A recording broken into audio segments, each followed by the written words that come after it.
അതിനകത്ത് human reproduction ഒക്കെ നമ്മൾ പറഞ്ഞിരുന്നു.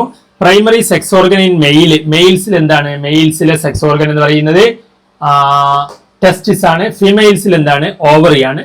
ലേഡിക് സെൽസ് ഉണ്ടാക്കുന്നത് ആൻഡ്രോജൻ ആണ്. കോർപ്പസ് ലൂട്ടിയം ഉണ്ടാക്കുന്നത് എന്താണ്? പ്രൊജസ്റ്റിറോൺ ആണ്. ഇതൊക്കെ നമ്മൾ പറഞ്ഞിരുന്നു. അതായത് പ്രൈമറി സെക്സ് ഓർഗൻ എന്ന് പറഞ്ഞു കഴിഞ്ഞാൽ ബീജങ്ങൾ ഉണ്ടാക്കുന്നത്, പുരുഷനിൽ ബീജങ്ങൾ ഉണ്ടാക്കുന്നത് പുരുഷന്റെ 2 വൃഷ്ണങ്ങളാണ്. അതുപോലെ തന്നെ സ്ത്രീയിൽ ബീജങ്ങൾ ഉണ്ടാക്കുന്നത് സ്ത്രീയുടെ 2 വയറിലുള്ള ഓവറിയിൽ നിന്നാണ്. അതുകൊണ്ട് മെയിൽസിൽ എന്താണ്? ടെസ്റ്റിസ് ആണെങ്കിൽ ഫീമെയിൽസിൽ എന്താണ്? ഓവറിയാണ്. ഇനി ലേഡിക് സെൽസ് എന്ന് പറഞ്ഞാൽ ടെസ്റ്റിസിനകത്തുള്ള സെല്ലുകളാണ് ലേഡിക് സെല്ലുകൾ. അത് പുരുഷ ഹോർമോണാണ് ഉണ്ടാക്കുന്നത്, ആൻഡ്രോജൻ. അങ്ങനെയെങ്കിൽ ഓവറിയിലുള്ള ഓവം പുറത്ത് ചാടിക്കഴിഞ്ഞാൽ ഓവറിയുടെ ബാക്കി ഭാഗമാണ് നമ്മൾ കോർപ്പസ് ലൂട്ടിയം എന്ന് വിളിക്കുന്നത്. അപ്പൊ അതൊക്കെ ഇതിനകത്ത് ഡീറ്റെയിൽ ആയിട്ട് നമ്മൾ പറഞ്ഞിട്ടുണ്ടായിരുന്നു, വീഡിയോയിൽ നിങ്ങൾക്ക് കാണാം. അപ്പൊ ഇതിനകത്ത് കോർപ്പസ് ലൂട്ടിയം എന്താണ് സെക്രീറ്റ് ചെയ്യാന്ന് ചോദിച്ചു കഴിഞ്ഞാൽ പ്രൊജസ്റ്റിറോൺ ആണ് കേട്ടോ. അതങ്ങ് പഠിച്ചു വെക്കാം, കാരണം നമുക്കത് ഡീറ്റെയിൽ പറയാനൊന്നും സമയമില്ല. കോർപ്പസ് ലൂട്ടിയം എന്താണ് സെക്രീറ്റ് ചെയ്യുന്നത്? പ്രൊജസ്റ്റിറോൺ ആണ്.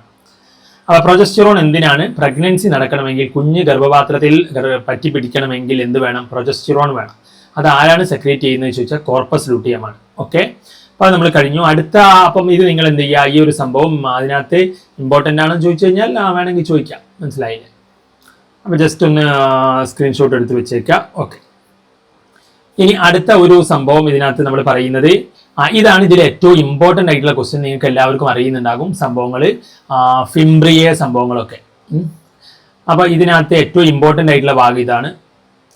അപ്പൊ ഇതിലെല്ലാ ഭാഗങ്ങളും നിങ്ങൾ എന്ത് ചെയ്യുക? ഫിംഗർ ലൈക്ക് പ്രൊജക്ഷൻ എന്താണെന്ന് ചോദിക്കും. ഫിംഗർ ലൈക്ക് പ്രൊജക്ഷൻ എന്താണ്? ഫിംബ്രിയ. ഫിംഗർ ലൈക്ക് പ്രൊജക്ഷന്റെ പേരെന്താണ്? ഫിംബ്രിയ. ഫിംഗർ ലൈക്ക് പ്രൊജക്ഷൻ എന്താണ്? ഫിംബ്രിയ ആണ്. കളക്ഷൻ ഓഫ് ഓവം കളക്ട് ചെയ്യാൻ സഹായിക്കുന്ന ഫിംഗർ ലൈക്ക് പ്രൊജക്ഷൻ എന്താണ്? ഫിംബ്രിയ ആണ്. അതുപോലെ തന്നെ part of oviduct with narrow lumen, ഇടുങ്ങിയ ഭാഗം, ഈ ഒരു ഇടുങ്ങിയ ഭാഗം. അപ്പൊ ഇവിടെ കണ്ടില്ലേ? ഈ ഫിംഗർ ലൈക്കിനെയാണ് നമ്മൾ എന്ത് വിളിക്കുന്നത്? ഫിംബ്രിയ എന്ന് വിളിച്ചത്. ഈ ഇടുങ്ങിയ ഭാഗം ഇസ്തുമസ് ആണ്. അത് നിങ്ങൾ ഓർമ്മിച്ച് വെക്കുക. സൗണ്ട് ഓക്കെ, ഇസ്തുമസ് ആണ്. പിന്നെ ഫണൽ ഷേപ്ഡ് ഭാഗം, ഇത് കണ്ടില്ലേ? ഇവിടെ ഈ വീതി കൂടിയ ഈ ഒരു ഭാഗം, ഇവിടെ നിങ്ങൾക്ക് കാണാം. ഞാനിപ്പോ ഈ മാർക്ക് ചെയ്യുന്ന ഈ കറുത്ത വീതി കൂടിയ ഈ ഒരു ഭാഗം, ഇതാണ് നമ്മുടെ ഇൻഫണ്ടിബുലം. അപ്പം അതിനകത്ത് നിന്ന് ആ ഭാഗങ്ങളൊക്കെ ചോദിക്കാറുണ്ട്. പിന്നെ ഈ ഭാഗം എന്താണ്? ആംബ്യുളയാണ്. അവിടെ വെച്ചിട്ടാണ് എന്ത് ചെയ്യുക? ഫെർട്ടിലൈസേഷൻ നടക്കുക. പുരുഷ ബീജവും സ്ത്രീ ബീജവും ഓവവും തമ്മിൽ, സ്പേമും ഓവവും തമ്മിൽ കൂടിച്ചേർന്ന് കുഞ്ഞുണ്ടാവുന്നതിന്റെ ഫസ്റ്റ് തുടക്കം എവിടെയാണ്? ആംബ്യുളയിലാണ്. അതൊക്കെ ചോദിക്കാറുണ്ട്. പിന്നെ യൂട്രസിന്റെ ലൈനിങ്, ഇത് യൂട്രസിന്റെ ലൈനിങ് ആണ്. ഇതിന്റെ 3 ലൈനിങ്ങുകൾ പരീക്ഷയ്ക്ക് ചോദിക്കാം. Endometrium, myometrium, perimetrium. എൻഡോമെട്രി എന്ന് പറഞ്ഞാൽ ഉള്ളിലെ ലൈനിങ് ആണ്. മയോമെട്രി എന്ന് പറഞ്ഞാൽ നടുക്കുള്ള ലൈനിങ് ആണ്. പെരിമെട്രി എന്ന് പറഞ്ഞാൽ പുറത്തുള്ള ലൈനിങ് ആണ്. പിന്നെ ഓവറി ചോദിക്കാം. പിന്നെ സെർവിക്സ് എന്ന് പറഞ്ഞു കഴിഞ്ഞാൽ കുഞ്ഞ് വരുന്നതിന്റെ ആ ഒരു എന്താ പറയാ, യൂട്രസിന്റെ ആ ഒരു എൻഡ് സെർവിക്സിലോട്ടാണ്. പിന്നെ സെർവിക്കൽ കനാൽ, ഇതിനെ ബർത്ത് കനാൽ എന്ന് വിളിക്കും. പിന്നെ വജൈന. അപ്പൊ ഈ ഭാഗങ്ങളൊക്കെ ഇതിനകത്ത് നോട്ട് ചെയ്ത് ഡയഗ്രാം ഒക്കെ ചോദിക്കാം. ഓക്കെ, പിന്നെ ഇതിനകത്ത് എൻലാർജ്ഡ് എൻഡ് ഓഫ് പീനസ് നമ്മൾ പറഞ്ഞിട്ടുണ്ടായിരുന്നു, അതിനകത്ത് പറഞ്ഞിട്ടുണ്ടായിരുന്നു ഓൾറെഡി. ഇത് എൻലാർജ്ഡ് എൻഡ്, ഇതിന്റെ ആൻസർ ഇതല്ല. ഇതിന്റെ ആൻസർ എന്താണ്? ഫോർ സ്കിൻ എന്നായിരുന്നു, നമ്മൾ ഇതിനകത്ത് പറഞ്ഞിട്ടുണ്ട്. ഓക്കെ, അപ്പം ഫോർ സ്കിൻ ഒക്കെ പെട്ടെന്ന് പറഞ്ഞു പോകാം. ഫാസ്റ്റ്. അപ്പം ഫോർ സ്കിന്ന് എന്ന് പറഞ്ഞാൽ എന്താണ്?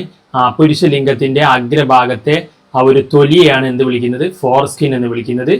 ദെൻ എൻലാർജ്ഡ് എൻഡിനെ ഗ്ലാൻസ് പീനസ് എന്നാണ് വിളിക്കുക. Glans penis. അപ്പം ഇതിന്റെ ആ മുകളിൽ കവർ ചെയ്യുന്ന തൊലി, അതാണ് ഫോർ സ്കിൻ. അപ്പൊ അതാണ് ഇവിടെ ചോദിച്ചത്. The enlarged end of penis, the glans penis is covered by a loose fold of skin called foreskin. പിന്നെ അത് നമ്മൾ പറഞ്ഞു. അടുത്തതിലോട്ട് പോകുമ്പോൾ മെയിൽ റിപ്രൊഡക്റ്റീവിന്റെ ഭാഗങ്ങളൊക്കെ മാർക്ക് ചെയ്യാനായിരുന്നു.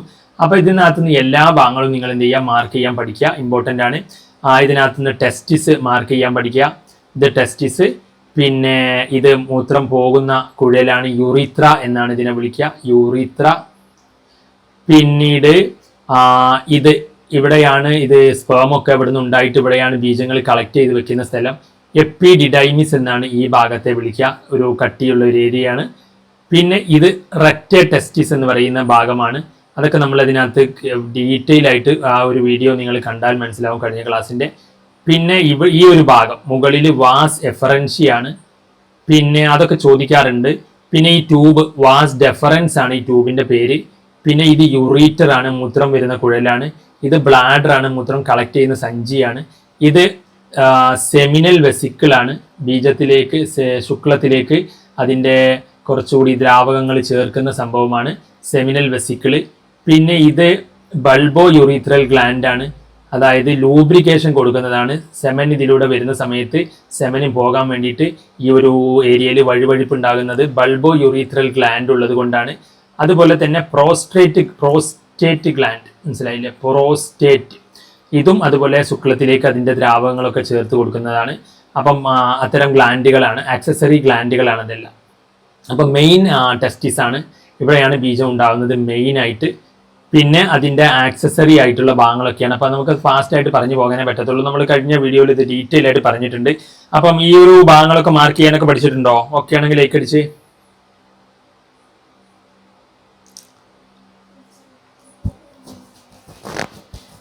ഓക്കെ, അപ്പൊ ഇതൊക്കെ നിങ്ങൾക്ക് അറിയാം. എങ്കിൽ പിന്നെ റിപ്രൊഡക്റ്റീവ് ഭാഗങ്ങൾ നിങ്ങൾക്ക് ഓക്കെ ആയിരിക്കും അല്ലേ? ഇതിനകത്ത് പിന്നെ പെട്ടെന്ന് ഫാസ്റ്റ് പറയാക്കി. ഇതിനകത്ത് ഇനിയുള്ളത് എന്തൊക്കെയാണെന്നറിയോ? ഇതൊക്കെ ഇമ്പോർട്ടൻ്റ് ആണ്. ഇതിനകത്ത് ഏറ്റവും ഇമ്പോർട്ടൻ്റ് ഇതാണ്, പ്ലാസെന്റ ഒരു എൻഡോക്രൈൻ ടിഷ്യൂ ആണ്. അതിന്ന് ഹോർമോൺ ഉണ്ടാകും. പ്ലാസെന്റ എന്ന് പറഞ്ഞാൽ എന്താണ്? കുഞ്ഞുണ്ടാകുമ്പോൾ കുഞ്ഞിന്റെ എന്താണ്? കുഞ്ഞിന്റെ കവറിങ് ആണ് പ്ലാസെന്റ. അപ്പം ഗർഭപാത്രത്തിൽ ഉണ്ടാവും, വളരും. അപ്പൊ കുഞ്ഞ് ഇവിടെ വളരുമ്പോൾ കുഞ്ഞിന്റെ പുറത്ത് കവറിങ് ആണ് എന്ത്? പ്ലാസെന്റ. അപ്പൊ കുഞ്ഞും അമ്മയും തമ്മിലുള്ള കണക്ഷൻ ആണ് എന്ത്? പ്ലാസെന്റ. അതുപോലെ അംബിലിക്കൽ കോഡ്, പൊക്കിൾ കൊടിയൊക്കെ. അപ്പൊ അതുകൊണ്ട് തന്നെ പ്ലാസെന്റയിൽ നിന്നുണ്ടാകുന്ന ഹോർമോണുകൾ ചോദിക്കാറുണ്ട്. ഹ്യൂമൻ കോറിയോണിക് ഗൊണാഡോട്രോപ്പിനും ഹ്യൂമൻ പ്ലാസെന്റൽ ലാക്ടോജനുമാണ്. അപ്പൊ name any two placental hormone, ഏതെങ്കിലും 2 പ്ലാസെന്റൽ ഹോർമോണുകളുടെ പേര് പറയാൻ ചോദിക്കാറുണ്ട്. അപ്പൊ ഒന്ന് എന്താണ്? ഹ്യൂമൻ കോറിയോണിക് ഗൊണാഡോട്രോപ്പിൻ ആണ് കേട്ടോ. അതുപോലെ തന്നെ ഹ്യൂമൻ പ്ലാസെന്റൽ ലാക്ടോജൻ ആണ്. അപ്പൊ HCG എന്നതിനെ വിളിക്കും. അത് രണ്ടും വളരെ ഇമ്പോർട്ടൻ്റ് ആണ്. നിങ്ങൾ മസ്റ്റ് ആയിട്ട് എന്ത് ചെയ്യുക? പഠിച്ചു വെക്കുക. Write any two functions of placenta. അപ്പൊ നിങ്ങൾക്ക് അത് മനസ്സിലായി, പ്ലാസെന്റയുടെ ഫങ്ഷൻസ് കാര്യങ്ങളൊക്കെ. പ്ലാസെന്റയുടെ ഫങ്ഷൻ പിന്നെ നിങ്ങൾക്ക് അറിയാലോ, കുഞ്ഞും അമ്മയും തമ്മിലുള്ള കണക്ഷനാണ്. അതുകൊണ്ട് തന്നെ എന്തെങ്കിലും ഫുഡുകൾ, അമ്മയിൽ നിന്നുള്ള ഫുഡ് എന്ത് ചെയ്യണം? കുഞ്ഞിലേക്ക് എത്തുന്നത് പ്ലാസെന്റ വഴിയാണ്. ഓക്സിജൻ കുഞ്ഞിന് കിട്ടുന്നത് പ്ലാസെന്റ വഴിയാണ്. പിന്നെ കുഞ്ഞിന്റെ ശരീരത്തിൽ ഉണ്ടാകുന്ന വേസ്റ്റുകൾ പുറത്തോട്ട് പോകുന്നത്, അമ്മയുടെ ബ്ലഡിലേക്ക് പോകുന്നതും ഏത് വഴിയാണ്? പ്ലാസെന്റ വഴിയാണ്. അപ്പം അതൊക്കെയാണ് അതിന്റെ പ്ലാസെന്റയുടെ ഫംഗ്ഷൻ ആയിട്ട് എഴുതാൻ പറ്റുക. അപ്പൊ placenta facilitate supply of oxygen and nutrients, മനസ്സിലായില്ലേ? അപ്പം കുഞ്ഞിനെ വളരുന്ന ഫീറ്റസിന് എന്താണ്? ന്യൂട്രിയൻസ് ടു ഫീറ്റസ്, വളരുന്ന കുഞ്ഞിനെ ഓക്സിജനും ഫുഡും ഒക്കെ എത്തിക്കുന്നത്, ന്യൂട്രിയൻസ് എന്ന് പറഞ്ഞാൽ ഫുഡ് ഒക്കെ എത്തിക്കുന്നത്, പോഷകങ്ങൾ ഓക്സിജൻ ഒക്കെ എത്തിക്കുന്നത് പ്ലാസെന്റ വഴിയാണ്. പിന്നെ കുഞ്ഞിന്റെ കാർബൺ ഡൈ ഓക്സൈഡും കുഞ്ഞിന്റെ വേസ്റ്റുകൾ ഒക്കെ മെറ്റീരിയൽസ് ഒക്കെ റിമൂവ് ചെയ്യുന്നതും എന്താണ്? പ്ലാസെന്റയിലെ ബ്ലഡ് കണക്ഷൻസ് വഴിയാണ്. ഓക്കെ, അപ്പൊ അത് നിങ്ങൾ ഇതിനകത്ത് നോട്ട് ചെയ്ത് വെക്കുക. ഈ ഒരു സംഭവം വളരെ ഇമ്പോർട്ടൻ്റ് ആണ്. ഇത് രണ്ടും നിങ്ങൾ സ്ക്രീൻഷോട്ട് എടുത്ത് വെക്കുക. ഹ്യൂമൻ കോറിയോണിക് ഗൊണാഡോട്രോഫിൻ ആണ് അവിടെ നിന്നുണ്ടാകുന്ന ഹോർമോൺ. അതുപോലെ ഹ്യൂമൻ പ്ലാസെന്റൽ ലാക്ടോജൻ ആണ്, പ്ലാസെന്റയിൽ നിന്ന് മാത്രം ഉണ്ടാകുന്ന ഹോർമോൺ. പിന്നെ പ്ലാസെന്റയുടെ ഫംഗ്ഷൻ ചോദിക്കാം. പിന്നെ ഇത് മെനിസ്ട്രൽ സൈക്കിൾ ആണ്. Name hormones A and B. A progesterone ആണ്. അപ്പം ഇതിനകത്ത് നിങ്ങളോട് 2 ഹോർമോണുകളെ ചോദിക്കാം. ഇത് ഞാനിവിടെ ബ്ലാക്കിൽ ഇങ്ങനെ മാർക്ക് ചെയ്യുമ്പോൾ നിങ്ങൾക്ക് മനസ്സിലാവും. ഇതിങ്ങനെ ഒന്ന് സൂം ചെയ്തിട്ട് ഇങ്ങനെ പിടിച്ചാൽ മതി. ഇത് ചോദിക്കും, ഈ ഹോർമോൺ ഇത് കണ്ടോ? അതായത് ഫോളിക്കിൾ ഇങ്ങനെ വളർന്ന് വലുതാവുമ്പോൾ ഇവിടെ ഈ ഒരു ഹോർമോൺ ഏതാന്ന് ചോദിക്കും. ഇത് ഈസ്ട്രോജൻ ആണ്. പിന്നെ അത് താഴ്ന്നു വരും, പിന്നെ ഇങ്ങനെ പോകും. ഇനി പ്രൊജസ്റ്റിറോൺ ആണ് താഴെ. അത് ആദ്യമൊക്കെ പറ്റ കുറവായിരിക്കും പ്രൊജസ്റ്റിറോൺ. പിന്നെ ഓവുലേഷൻ നടന്ന് ഗർഭധാരണം നടക്കുന്നതിൻ്റെ ആ ഒരു സമയത്ത് പ്രൊജസ്റ്റിറോൺ എന്ത് ചെയ്യും? ഭയങ്കര കൂടും, ഉണ്ടല്ലേ? അപ്പൊ ഈ ഒരു എന്താ പറയാ, 14 ദിവസമൊക്കെ കഴിഞ്ഞ് ആ ഒരു കുഞ്ഞുണ്ടാകാൻ സാധ്യതയുള്ള സമയങ്ങളിൽ കൂടുന്നത് ഏതാണ്? പ്രൊജസ്റ്റിറോൺ ആണ് കേട്ടോ. മറ്റതൊക്കെ ഈസ്ട്രോജൻ ആണ്. ആദ്യം. പിന്നെ അതുപോലെ തന്നെ ചോദിക്കും, ഇത് ഏതാണെന്ന് ചോദിക്കും. ഈ സാധനം എന്താണ്? ചെറിയ രീതിയിൽ ഇങ്ങനെ കൂടി വരുന്നത് FSH ആണ്. ഈ ചെറിയ സ്പൈക്ക് വരുന്നത് FSH ആണ്. വലിയ ഒരു സ്പൈക്ക് വരുന്നത് LH ആണ്. അപ്പൊ ഈ ഹോർമോണുകളൊക്കെ ഏതാണ് മാർക്ക് ചെയ്യാനൊക്കെ ചോദിക്കും. അപ്പൊ അതൊക്കെ നിങ്ങൾ പ്രത്യേകം എന്ത് ചെയ്യുക? നോട്ട് ചെയ്ത് പഠിക്കുക.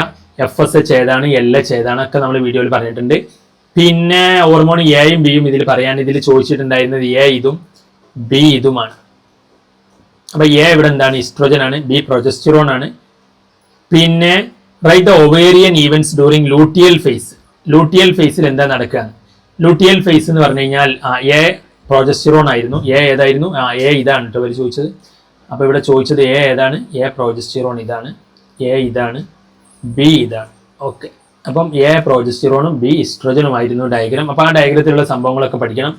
പിന്നെ ലൂട്ടിയൽ ഫേസിൽ എന്താ നടക്കുന്നത്? ലൂട്ടിയൽ ഫേസിൽ നടക്കുന്ന കാര്യം എന്ന് പറഞ്ഞാൽ, ലൂട്ടിയൽ ഫേസ് എന്ന് പറഞ്ഞു കഴിഞ്ഞാൽ ഓവറിയിൽ നിന്നും എന്താണ്? ഓവറിയിൽ നിന്നും ഓവം എന്താവാണ്? ഓവറിയിൽ എന്തുണ്ടാകും? ഫോളിക്കിൾ ഉണ്ടാകും. അതിൻ്റെ ഉള്ളിൽ എന്തുണ്ടാവും? ഓവം ഉണ്ടാവും. ഓവം എന്ത് ചെയ്യും? പുറത്തേക്ക് ചാടും. ഓവം എന്ത് ചെയ്യും? കുഞ്ഞുണ്ടാകാൻ വേണ്ടിയിട്ട് പുറത്തേക്ക് ചാടിയിട്ട് എവിടേക്ക് വന്ന് നിൽക്കും? ഫലോപ്പിയൻ ട്യൂബിൽ വന്ന് നിൽക്കും. അപ്പോൾ അവിടേക്ക് ആര് വരും? ബീജം, സ്പേം വരാം. അങ്ങനെ എന്തുണ്ടാവും? കുഞ്ഞുണ്ടാവും. അപ്പോൾ ഈ ഓവം ചാടിക്കഴിഞ്ഞിട്ട് എന്താ സംഭവിക്കുക എന്നുള്ളതാണ് ലൂട്ടിയൽ ഫേസ്. ലൂട്ടിയൽ ഫേസ് എന്ന് പറഞ്ഞാൽ എന്താണ്? ഒരു സ്ത്രീയുടെ ഓവറിയിൽ ഓവം പുറത്തേക്ക് ചാടി 14ാമത്തെ ദിവസം എന്ത് ചെയ്യും? ഓവം പുറത്തേക്ക് ചാടും. അതിനുശേഷം എന്ത് സംഭവിക്കും എന്നുള്ളതാണ് ലൂട്ടിയൽ ഫേസ്. അതിനുശേഷം എന്താ സംഭവിക്കുക? ഓവം ഇവിടുന്ന് പോയി കഴിഞ്ഞാൽ ഓവം ഇരുന്ന സ്ഥലങ്ങളുണ്ടാവും. അതിനെ നമ്മൾ എന്താ വിളിക്കുക? Corpus luteum. പിന്നെ എന്താ വിളിക്കുക? Corpus luteum. ഓവം പോയി, ഓവം കുഞ്ഞുണ്ടാക്കാൻ വേണ്ടിയിട്ട് ഇവിടെ വന്ന് നിൽക്കുകയാണ്. അപ്പം ഇവിടെ ബാക്കി ഭാഗം എന്താണ്? കോർപ്പസ് ലൂട്ടിയമാണ്. അവിടെ നിന്ന് എന്തുണ്ടാകും? പ്രൊജസ്റ്റിറോൺ ഹോർമോൺ സെക്രീഷൻ ഉണ്ടാകും. കുഞ്ഞിനെ വളരാൻ വേണ്ടിയിട്ട് എന്തുണ്ടാവും? Progesterone hormone. അപ്പം after release of ovum, remnants of the ഫോളിക്കിളിന്റെ ബാക്കി ഭാഗം, ഫോളിക്കിൾ പൊട്ടിയിട്ടാണ് എന്ത് ചെയ്യുക? ഓവം പുറത്ത് ചാടുക. അപ്പോൾ ഫോളിക്കിൾ ഇവിടെ പൊട്ടിയതായിട്ട് കാണിക്കാം. ഫോളിക്കിൾ പൊട്ടിയിട്ട് ഓവം എന്ത് ചെയ്തു? പുറത്തേക്ക് ചാടി. അപ്പോൾ ഓവം പുറത്തേക്ക് ചാടിക്കഴിഞ്ഞ് ഫോളിക്കിൾ പൊട്ടിയ ഭാഗം, അതിനെ നമ്മൾ കോർപ്പസ് ലൂട്ടിയം എന്നാണ് വിളിക്കുക. അവിടുന്ന് പ്രൊജസ്റ്റിറോൺ സെക്രീറ്റ് ചെയ്യും. ഈ പ്രൊജസ്റ്റിറോൺ ആണ് ഇനി എന്ത് ചെയ്യുക? കുഞ്ഞിൻ്റെ ഇംപ്ലാന്റേഷന് സഹായിക്കുക. അപ്പോൾ ആ കാര്യങ്ങളൊക്കെ നിങ്ങൾ എന്ത് ചെയ്യുക? എഴുതി വെക്കുക. അപ്പം the remaining part of ഗ്രാഫിയൻ follicle transform as corpus luteum. The corpus luteum secrete large amount of progesterone which is essential for maintenance of endometrium. അപ്പം ഈ സംഭവം നിങ്ങൾക്ക് ഓക്കെ ആണോ? മനസ്സിലായോ? മനസ്സിലായെങ്കിൽ ലൈക്ക് അടിക്കൂ. ഓവറിൽ നിന്ന് ഓവം ചാടിയാൽ അത് കോർപ്പസ് ലൂട്ടിയം ആകുമെന്നും അങ്ങനെ അതിൽ നിന്ന് പ്രൊജസ്റ്റിറോൺ ഉണ്ടാകുമെന്നും ഒക്കെ. ആ പ്രൊജസ്റ്റിറോൺ ആണ് പിന്നെ കുഞ്ഞിനെ സഹായിക്കുന്നത്. അത് നിങ്ങൾക്ക് മനസ്സിലായി. പിന്നീട് ചോദിക്കാറുണ്ട് എന്താണ് ക്ലീവേജ് എന്നുള്ള സാധനം. അതായത് നമുക്കറിയാം ഓവം എന്ത് ചെയ്തു? പുറത്ത് ചാടി അവിടെ വന്ന് നിൽക്കുകയാണ്. ഇനി മാരീഡ് ആയിട്ടുള്ള ഒരു വുമൺ ആണെങ്കിൽ സ്പേം അതിനകത്ത് എന്ത് ചെയ്യുക? വരാം. അപ്പോൾ സ്പേം വന്നു കഴിഞ്ഞാൽ എന്ത് സംഭവിക്കും? അവിടെ സെക്ഷൽ ഇൻ്റർകോഴ്സ് നടന്നിട്ടുണ്ടെങ്കിൽ അവിടെ കുഞ്ഞുണ്ടാകാനുള്ള സാധ്യതയുണ്ട്. അപ്പം സ്പേമും എന്ത് ചെയ്യും? ഇവിടെ ഈ ഒരു ഓവവും ഈ ഒരു സ്പേമും തമ്മിൽ എന്ത് ചെയ്യും? മീറ്റ് ചെയ്യും. എന്നിട്ട് ഫസ്റ്റ് സെല്ലുണ്ടാവും. അതിനെ നമ്മൾ എന്താ വിളിച്ചിരുന്നത്? സൈഗോട്ട്. ആ സൈഗോട്ട് പിന്നെ എന്തായി മാറും? 2 മാറും. അതിനെ നമ്മൾ വിളിക്കുന്ന പേരാണ് സൈഗോട്ട്. പിന്നെ 2 ആവും. ഒരു സെല്ല് എന്താവും? 2 സെല്ലാവും. ആ 2 സെല്ല് പിന്നെ എന്താവും? 4 സെല്ലാവും. പിന്നെ 4 സെല്ല് എന്താവും? 8 സെല്ലാവും. പിന്നെ 8 എന്താവും? 16 കോശങ്ങളായി മാറും. അപ്പോൾ ഈ നടക്കുന്ന ഡിവിഷനെ വിളിക്കുന്ന പേരാണ് സെൽ ഡിവിഷനാണ് നമ്മൾ ക്ലീവേജ്. ഇങ്ങനെ കഷ്ണങ്ങൾ ഉണ്ടായി മുറിഞ്ഞ് മാറുന്നതിന് അങ്ങനെ ഒരു മാംസ കഷ്ണമായി മാറും. അപ്പം അതിനെയാണ് നമ്മൾ എന്ത് വിളിച്ചത്? അപ്പോൾ ആ ഒരു മുറിയുന്ന സംഭവം മൈറ്റോസിസിനെ എന്താ വിളിക്കുക? ക്ലീവേജ് എന്നാണ് വിളിക്കുക. അപ്പോൾ അതാണ് ചോദ്യം. Mitotic division of zygote. അപ്പോൾ ആദ്യം ഉണ്ടായ ആ ഒരു തുടക്കം നമ്മൾ എന്താ പറയുക? ഓവവും സ്പേമും ചേർന്ന് സൈഗോട്ട് ഉണ്ടായി. ഒറ്റ കോശമായിരുന്നു ആദ്യം. അത് പിന്നെ പല കോശങ്ങളായി മുറിയുന്നതിന് എന്താ വിളിക്കുക? ക്ലീവേജ് എന്നാണ് വിളിക്കുക. അപ്പോൾ അത് ചോദിച്ചിട്ടുണ്ട്.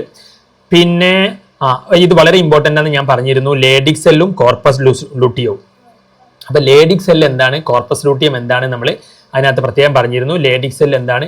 ലേഡിക് സെല്ല് പുരുഷൻ്റെ ടെസ്റ്റിസിൽ ഉണ്ടാകുന്ന സെല്ലുകളാണ്. അവിടെ നിന്ന് എന്തുണ്ടാകും? ടെസ്റ്റോസ്റ്റിറോൺ ഉണ്ടാകും. എന്തുണ്ടാകും? ടെസ്റ്റോസ്റ്റിറോൺ. ഇനി അതുപോലെ തന്നെ മറ്റൊരു കോർപ്പസ് ലൂട്ടിയം നമ്മൾ പറഞ്ഞു സ്ത്രീയുടെ ഓവറിയിൽ ഓവം പുറത്ത് ചാടിക്കഴിഞ്ഞാൽ ബാക്കിയുള്ള ഭാഗമാണ് കോർപ്പസ് ലൂട്ടിയം. അപ്പോൾ അതിൻ്റെ ഫംഗ്ഷൻ എന്താണ്? പ്രൊജസ്റ്റിറോൺ സെക്രീഷനാണ്. അപ്പോൾ ലേഡിക് സെൽസിൻ്റെ ഫംഗ്ഷൻ എന്താണെന്ന് ചോദിച്ചു കഴിഞ്ഞാൽ ആൻഡ്രോജൻ പ്രൊഡക്ഷൻ. എന്താണ്? ആൻഡ്രോജൻ, പുരുഷ ഹോർമോണ്, പുരുഷ സ്വഭാവങ്ങൾ ഒക്കെ ഉണ്ടാകുന്നത് അവിടെ ലേഡിക് സെൽസ് ഉണ്ടായതുകൊണ്ട്. അപ്പം ഇതിനകത്ത് ഞാൻ എഴുതിയിട്ടുണ്ട് Leydig cells synthesise secrete testicular hormones called androgens. And Leydig cells എവിടെയാണ് പ്രസന്റ് ഇൻ ടെസ്റ്റിസ് ആണ്. Present in testis. പിന്നെ ടെസ്റ്റിസ് എങ്ങനെ എഴുതാൻ കുഴപ്പമില്ല. Corpus luteum large amount of progesterone ആണ് which is essential for maintenance of endometrium. അതായത് യൂട്രസിൻ്റെ ഉള്ളിലുള്ള ആ ലൈനിങ്ങിനെയാണ് നമ്മൾ യൂട്രസിൻ്റെ ഉള്ളിൽ എന്തുണ്ട് ഒരു കട്ടി കൂടുന്ന കുഞ്ഞ് വളരാൻ വേണ്ടിയിട്ട് ബ്ലഡും ഒക്കെ ചേർന്ന ഒരു ഭാഗമുണ്ട്. അപ്പോൾ അവിടെയാണ് അതിൻ്റെ മെയിൻ്റനൻസ് ആണ് എന്ത് വേണം, അത് നിലനിൽക്കണമെങ്കിൽ ആര് വേണം, പ്രൊജസ്റ്റിറോൺ വേണം. അപ്പം progesterone is essential for maintenance of endometrium implantation സംഭവങ്ങൾ. ഇനി ഇതിനകത്ത് മറ്റൊരു ചോദ്യമാണ്, എന്താണ് സ്പേമിൻ്റെ ഹെഡ് എന്താണ്, അതിൻ്റെ ഫംഗ്ഷൻ എന്താണ്? നമുക്കറിയാം സ്പേമിൻ്റെ ഒരു സ്ട്രക്ചർ എന്ന് പറഞ്ഞു കഴിഞ്ഞാൽ ഇവിടെ ഇതിനകത്ത് സ്പേമിൻ്റെ സ്ട്രക്ചറിലോട്ട് പോകുമ്പോൾ ഇവിടെ ഒരു ഡയഗ്രാം ചിലപ്പം കാണത്തില്ല, ഇതിനകത്ത് വെച്ചിട്ടില്ല.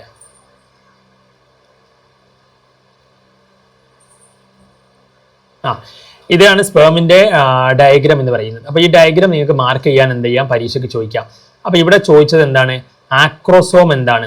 ആക്രോസോം എന്ന് പറഞ്ഞു കഴിഞ്ഞാൽ സ്പേമിൻ്റെ എന്താണ്, ഈ ഒരു ഇതിനകത്ത് ഇതാണ് പുരുഷ ബീജം എന്ന് പറയുന്നത്. അപ്പോൾ ഈ ഒരു സംഭവം ഇതിവിടെ കണ്ടില്ല, ഒരു അറ്റ ഇവിടെ ഇങ്ങനെ ഒരു സാധനമുണ്ട് ഇവിടെ. അപ്പോൾ അവിടെ അത് ഓവറിയിലോട്ട് ഇനി എന്ത് ചെയ്യണം, ഫിമെയിലിൻ്റെ ഓവത്തിലോട്ട് അത് പെനിട്രേറ്റ് ചെയ്യണം. അപ്പോൾ അത് തുളച്ച് കയറാൻ വേണ്ടിയിട്ട് ഉള്ള എൻസൈമുകളെയാണ് അവിടെ ഇരിക്കുന്നത്, എൻസൈമുകളാണ്, മനസ്സിലായില്ല? അപ്പം ഫീമെയിൽസിൻ്റെ ഓവമാണിത്. ഫീമെയിൽസിൻ്റെ ഓവത്തിനകത്ത് ഒരുപാട് ലെയർ സംഭവങ്ങളൊക്കെ ഉണ്ട്. അപ്പം മെയിൽ സ്പേം എന്ത് ചെയ്യാണ്, സ്പേം വന്നിട്ട് ഓവത്തിൻ്റെ ഈ ഒരു ന്യൂക്ലിയസിലോട്ട് എന്ത് ചെയ്യണം, പെനിട്രേറ്റ് ചെയ്ത് കയറണം. അപ്പോൾ അതുകൊണ്ട് തന്നെ ആ ഒരു സ്പേമിൻ്റെ ഹെഡിൽ എന്തുണ്ടാവും, കുറച്ച് എൻസൈമുകളൊക്കെ ഉണ്ടാവും ഈ ഓവത്തിൻ്റെ പാളികൾ എന്ത് ചെയ്യാൻ, നശിപ്പിക്കാൻ വേണ്ടിയിട്ട്. അപ്പം അതുകൊണ്ട് സ്പേമിലുള്ള ആ ഒരു അതിൻ്റെ സ്പേമിൻ്റെ അറ്റത്തുള്ള ഭാഗമാണ് ആക്രോസോം എന്ന് വിളിക്കുക. എന്താ വിളിക്കുക, ആക്രോസോം. അപ്പം ഈ ഒരു ഭാഗം ഏതാണ്, ഈ ഒരു ഭാഗം ഇതെന്താണ്, ആക്രോസോമാണ്. അപ്പം ആക്രോസോം എന്താണ്, പിന്നെ അതിനകത്ത് മിഡിൽ പീസ് കാണാം, പിന്നെ ടെയിൽ റീജിയൻ കാണാം, പിന്നെ ഹെഡ് റീജിയൻ കാണാം, പിന്നെ ന്യൂക്ലിയസ് ആണിത് സ്വഭാവങ്ങളിരിക്കുന്നത്. പിന്നെ നെക്ക് എന്ന് പറയുന്ന ചെറിയ ഒരു കൺസ്ട്രക്ഷൻ, ഒരു ഇടുങ്ങിയ ഭാഗമുണ്ട്. പിന്നെ നെക്ക് ഇതിലെ മിഡിലാണ് മൈറ്റോകോൺട്രിയ കൂടുതൽ കാണാം. മിഡിൽ പീസിൽ എന്താണ്, എനർജിക്ക് വേണ്ടിയിട്ട് മൈറ്റോകോൺട്രിയ, സ്പേമിന് ചലിക്കാൻ വേണ്ടിയിട്ടുള്ള മൈറ്റോകോൺട്രിയ. അപ്പോൾ ഈ സംഭവങ്ങളൊക്കെയാണ് അതിനകത്തുള്ളത്, മനസ്സിലായില്ലേ? അപ്പോൾ ആക്രോസോം എന്താണെന്ന് ചോദിക്കാറുണ്ട്. Identify the figure and label the ABC.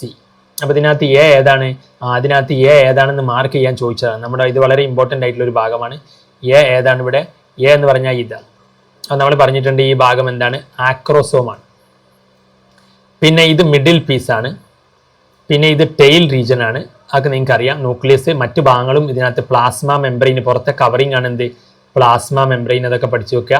Nucleus, പിന്നെ ഈ റീജിയൻ ഹെഡ് റീജിയൻ ആണ്, പിന്നെ നെക്ക് റീജിയൻ ഉണ്ട്, പിന്നെ മിഡിൽ പീസ് റീജിയൻ ഉണ്ട്, മൈറ്റോകോൺട്രിയ, പിന്നെ സ്പേമിന് ടെയിൽ റീജിയൻ ഉണ്ട്.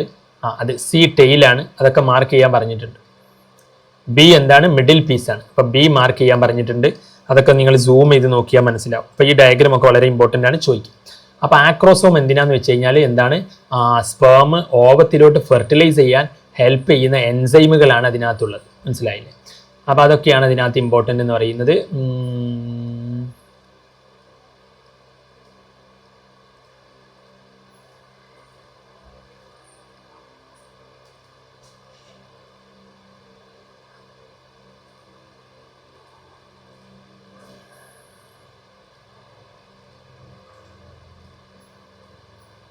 എന്താ അങ്ങോട്ട് തന്നെ പോവാതെ എന്തൊരു അറ്റം ഇല്ലാത്ത പോലെ.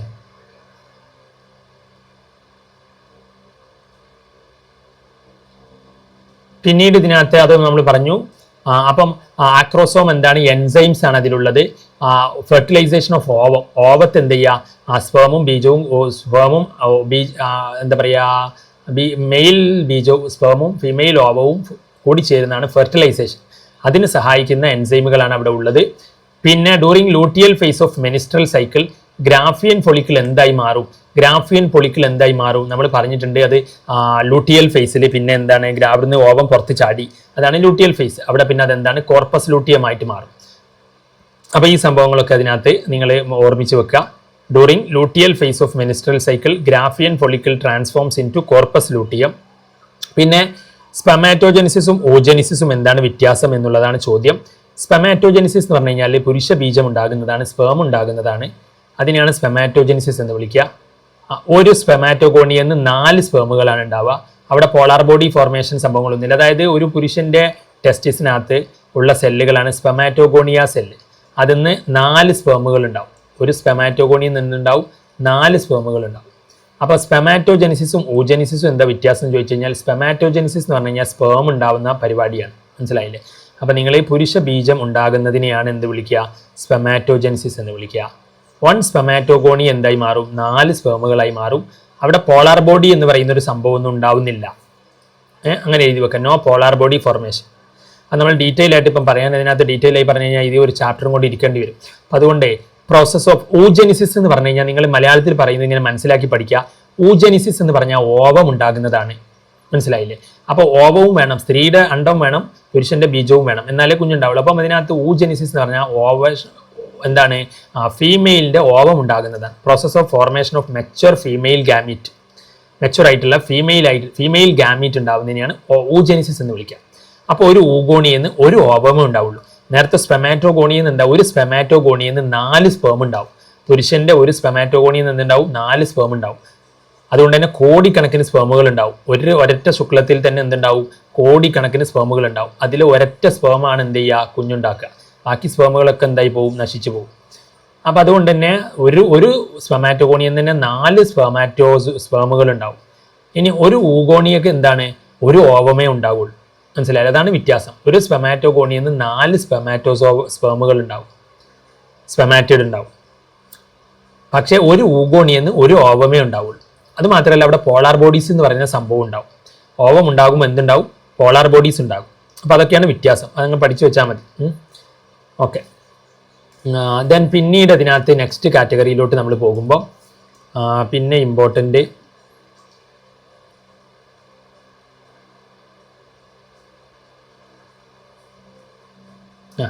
പിന്നെ ചോദ്യം LH സർജ് എന്താണ്?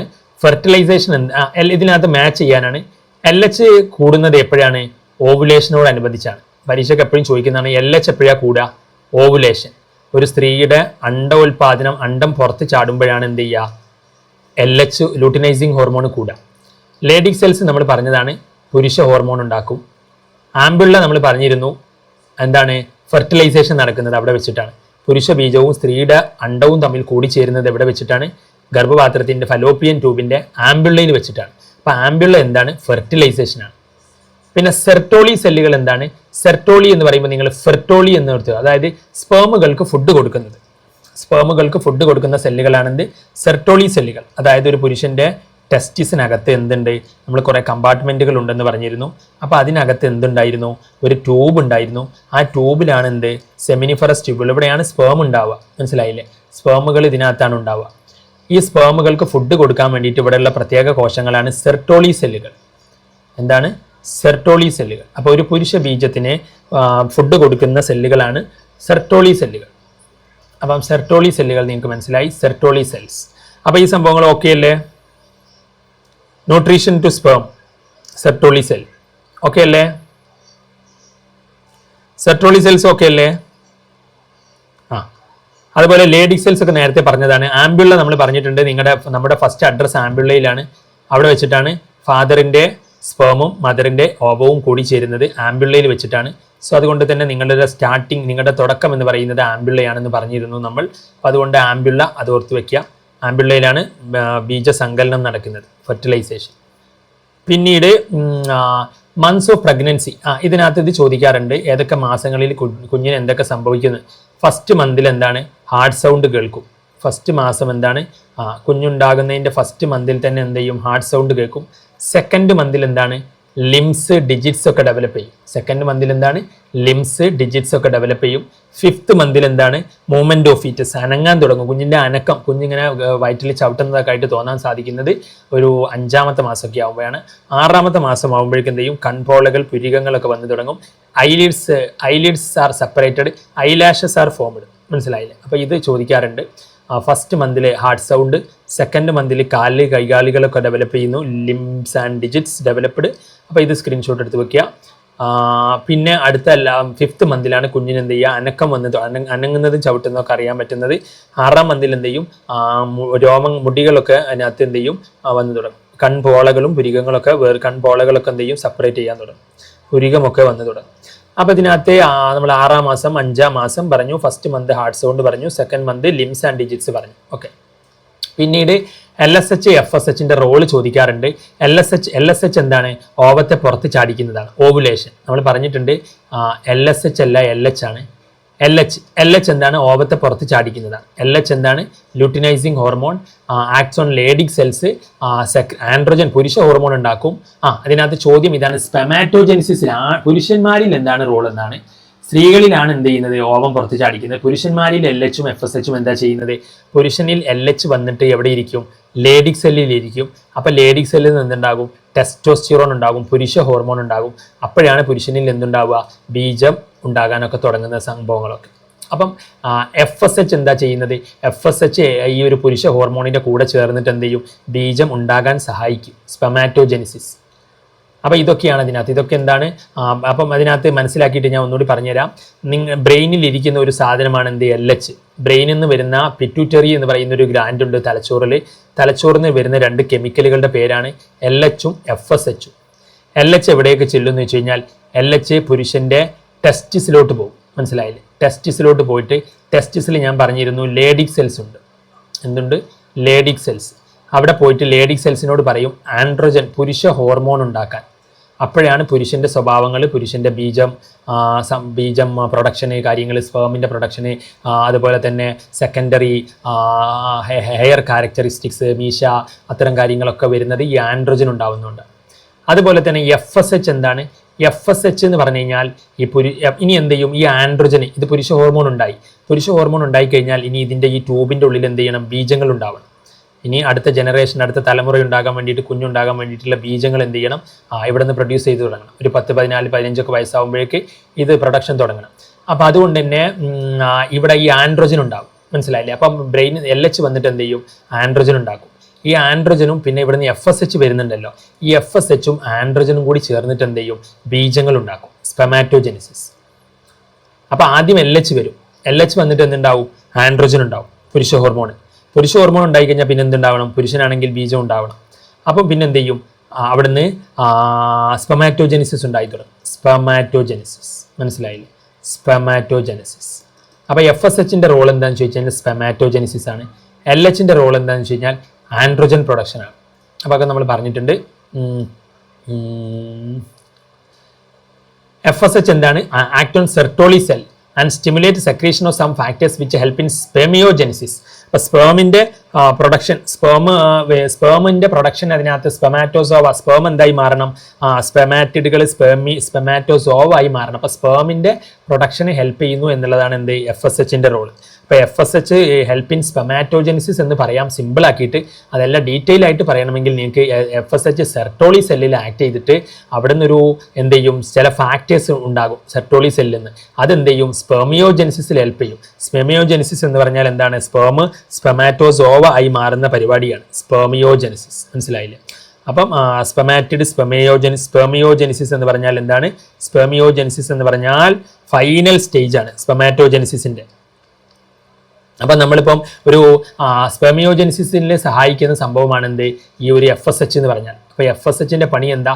FSH എന്ന് പറഞ്ഞാൽ ഹെൽപ്പ് ഇൻ സ്പെമിയോജെനിസിസ്. എന്താണ്? സ്പെമിയോജെനിസിസ്. എന്താണ് സ്പെമിയോജെനിസിസ്? സ്പെമിയോജെനിസിസ് എന്ന് പറഞ്ഞാൽ ഇവിടെ നിന്ന് എന്തുണ്ടാവുന്നുണ്ട്? സ്പേം ഉണ്ടാവുന്നുണ്ട്. എവിടെ നിന്നാണ് സ്പേം ഉണ്ടാവുന്നത്? സ്പെമാറ്റോകോണിയെന്ന്. പ്രൈമറി സ്പെമാറ്റോസൈറ്റ്, സെക്കൻഡറി സ്പെമാറ്റോസൈറ്റ്, പിന്നെ എന്താവും? സ്പെമാറ്റിഡ് ആവും. ഈ സ്പെമാറ്റിഡ് എന്താവണം? ഈ സ്പെമാറ്റിഡ് പിന്നെ എന്തായി മാറണം? തലയും വാലും ഒക്കെ വെച്ചിട്ട് ഓടുന്ന സ്പെമാറ്റോസോവയായി മാറണം. സ്പെമാറ്റോസോവ. അപ്പോൾ ഈ ഒരു സ്റ്റെപ്പിനെയാണ് നമ്മൾ സ്പെമിയോജെനിസിസ് എന്ന് വിളിക്കുന്നത്. സ്പെമിയോജെനിസിസ്.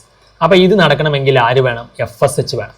അപ്പോൾ FSHന്റെ റോൾ എന്താണെന്ന് ചോദിച്ചു കഴിഞ്ഞാൽ സ്പെമിയോജെനിസിസ്, സ്പേം ഉണ്ടാകുന്നതിൻ്റെ ഫൈനൽ സ്റ്റെപ്പിൽ ഹെൽപ്പ് ചെയ്യും. സ്പെമിയോജെനിസിസ്. പിന്നെ ഇതിനകത്ത് നമ്മൾ നേരത്തെ പറഞ്ഞതാണ് എയും ബിയും ചോദിക്കും. അപ്പം അടിയിൽ പോകുന്നത് എന്താണ്? പ്രൊജസ്റ്റിറോൺ ആണ്. ബി ആണ്. അടിയിൽ പോകുന്നത് പ്രൊജസ്റ്റിറോൺ ആണ്. മുകളിൽ ഈ ഗ്രാഫിൻ്റെ മുകളിൽ ഇങ്ങനെ പൊങ്ങി വരുന്നത് ഇസ്ട്രോജൻ ആണ്. അപ്പോൾ അത് നിങ്ങൾ നോട്ട് ചെയ്ത് വെക്കുക. പിന്നെ ഇത് കംപ്ലീറ്റ് റീകൺസ്ട്രക്ട് ചെയ്യാനാണ്. അത് റീകൺസ്ട്രക്ട് ചെയ്യാൻ വേണ്ടിയിട്ട് ഇവിടെ അതിൻ്റെ ഡയഗ്രാം ഞാൻ വരച്ചിട്ടുണ്ട്. അത് നിങ്ങളോട് കംപ്ലീറ്റ് റീകൺസ്ട്രക്ട് ചെയ്യാനാണ്. അവർ ക്വസ്റ്റ്യനിൽ ഇത്രയും പകുതി ഭാഗം തന്നുള്ളൂ. ക്വസ്റ്റ്യനിൽ എന്ത് ചെയ്യുള്ളൂ? ഈ പകുതി ഭാഗം തന്നിട്ടുള്ളൂ. ബാക്കി നിങ്ങൾ എന്ത് ചെയ്യണം? നിങ്ങൾ വരയ്ക്കാനാണ് പറഞ്ഞത്.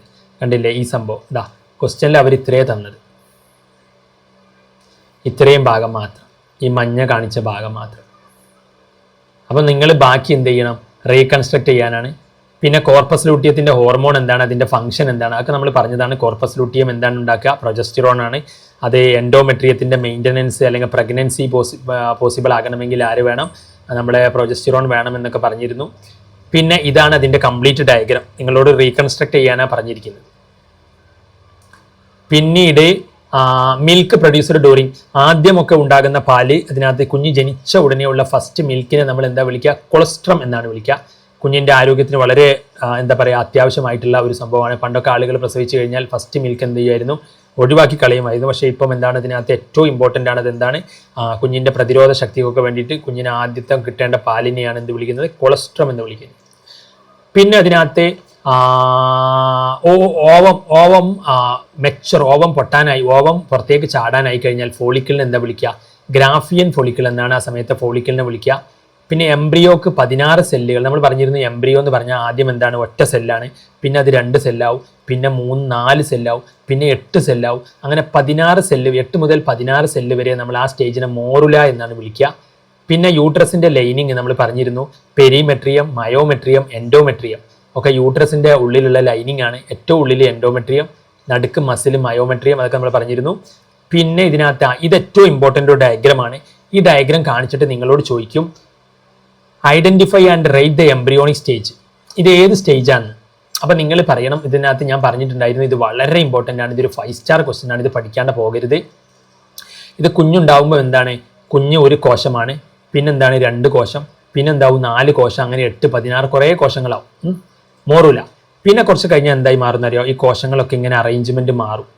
പുറത്തൊരു ലെയറും ഉള്ളിലൊരു കൂട്ടം, ഉള്ളിലെന്നാണ് കുഞ്ഞുണ്ടാവുക, മനസ്സിലായില്ലേ. അപ്പോൾ ഈ പുറത്തെ ലെയറിന് എന്താ വിളിക്കുക, ട്രോഫോബ്ലാസ്റ്റ്. എന്താണ്, ട്രോഫോബ്ലാസ്റ്റ്. ഈ കുഞ്ഞുണ്ടാവുന്ന സെല്ലിനെ എന്താ വിളിക്കുക, inner cell mass. Inner cell mass. അവിടെ നിന്ന് ഇനി എന്തുണ്ടാവും, ഈ സംഭവത്തിനെ ബ്ലാസ്റ്റോസിസ്റ്റ് എന്നാണ് വിളിക്കുക. ഈ മൊത്തത്തിൽ ഈ സാധനത്തിന് എന്താ വിളിക്കുക, ബ്ലാസ്റ്റോസിസ്റ്റ്. അപ്പോൾ യൂട്രസിൽ കുഞ്ഞ് പറ്റി പിടിക്കാൻ പോകുന്ന സമയത്ത് ഈ ഒരു രീതിയിലായിരിക്കും, മനസ്സിലായില്ലേ. അപ്പോൾ ഇതാണ് അതിനകത്ത് ചോദിച്ചത്, identify and write the embryonic stage, blastocyst ആണ്. അതിൽ എയും ബിയും എന്താണ്, എ എന്ന് പറഞ്ഞാൽ പുറത്തെ ലെയർ ട്രോഫോബ്ലാസ്റ്റ് ആണ്, ബി എന്താണ്, ഉള്ളിൽ ഇന്നർ സെൽ മാസ് ആണ്. ബിയുടെ ഫംഗ്ഷൻ എന്താണ്, ബി ആണ് കുഞ്ഞായി മാറുക, inner cell mass differentiate into embryo. അപ്പോൾ ഇത് സ്ക്രീൻഷോട്ട് എടുത്ത് വെക്കുക, വളരെ ഇമ്പോർട്ടൻ്റ് ആണ്, വളരെ ഇമ്പോർട്ടൻ്റ് ആണ്, ഒരുപാട് തവണ 5 സ്റ്റാർ കാറ്റഗറിയാണ്. പിന്നെ ഇതിനകത്ത് ഞാൻ പറഞ്ഞു എന്താണ്, സ്പെമാറ്റിഡുകൾ സ്പേമായി മാറുന്നതിനെ സ്പെർമിയോജെനിസിസ് എന്നാണ് വിളിക്കുക.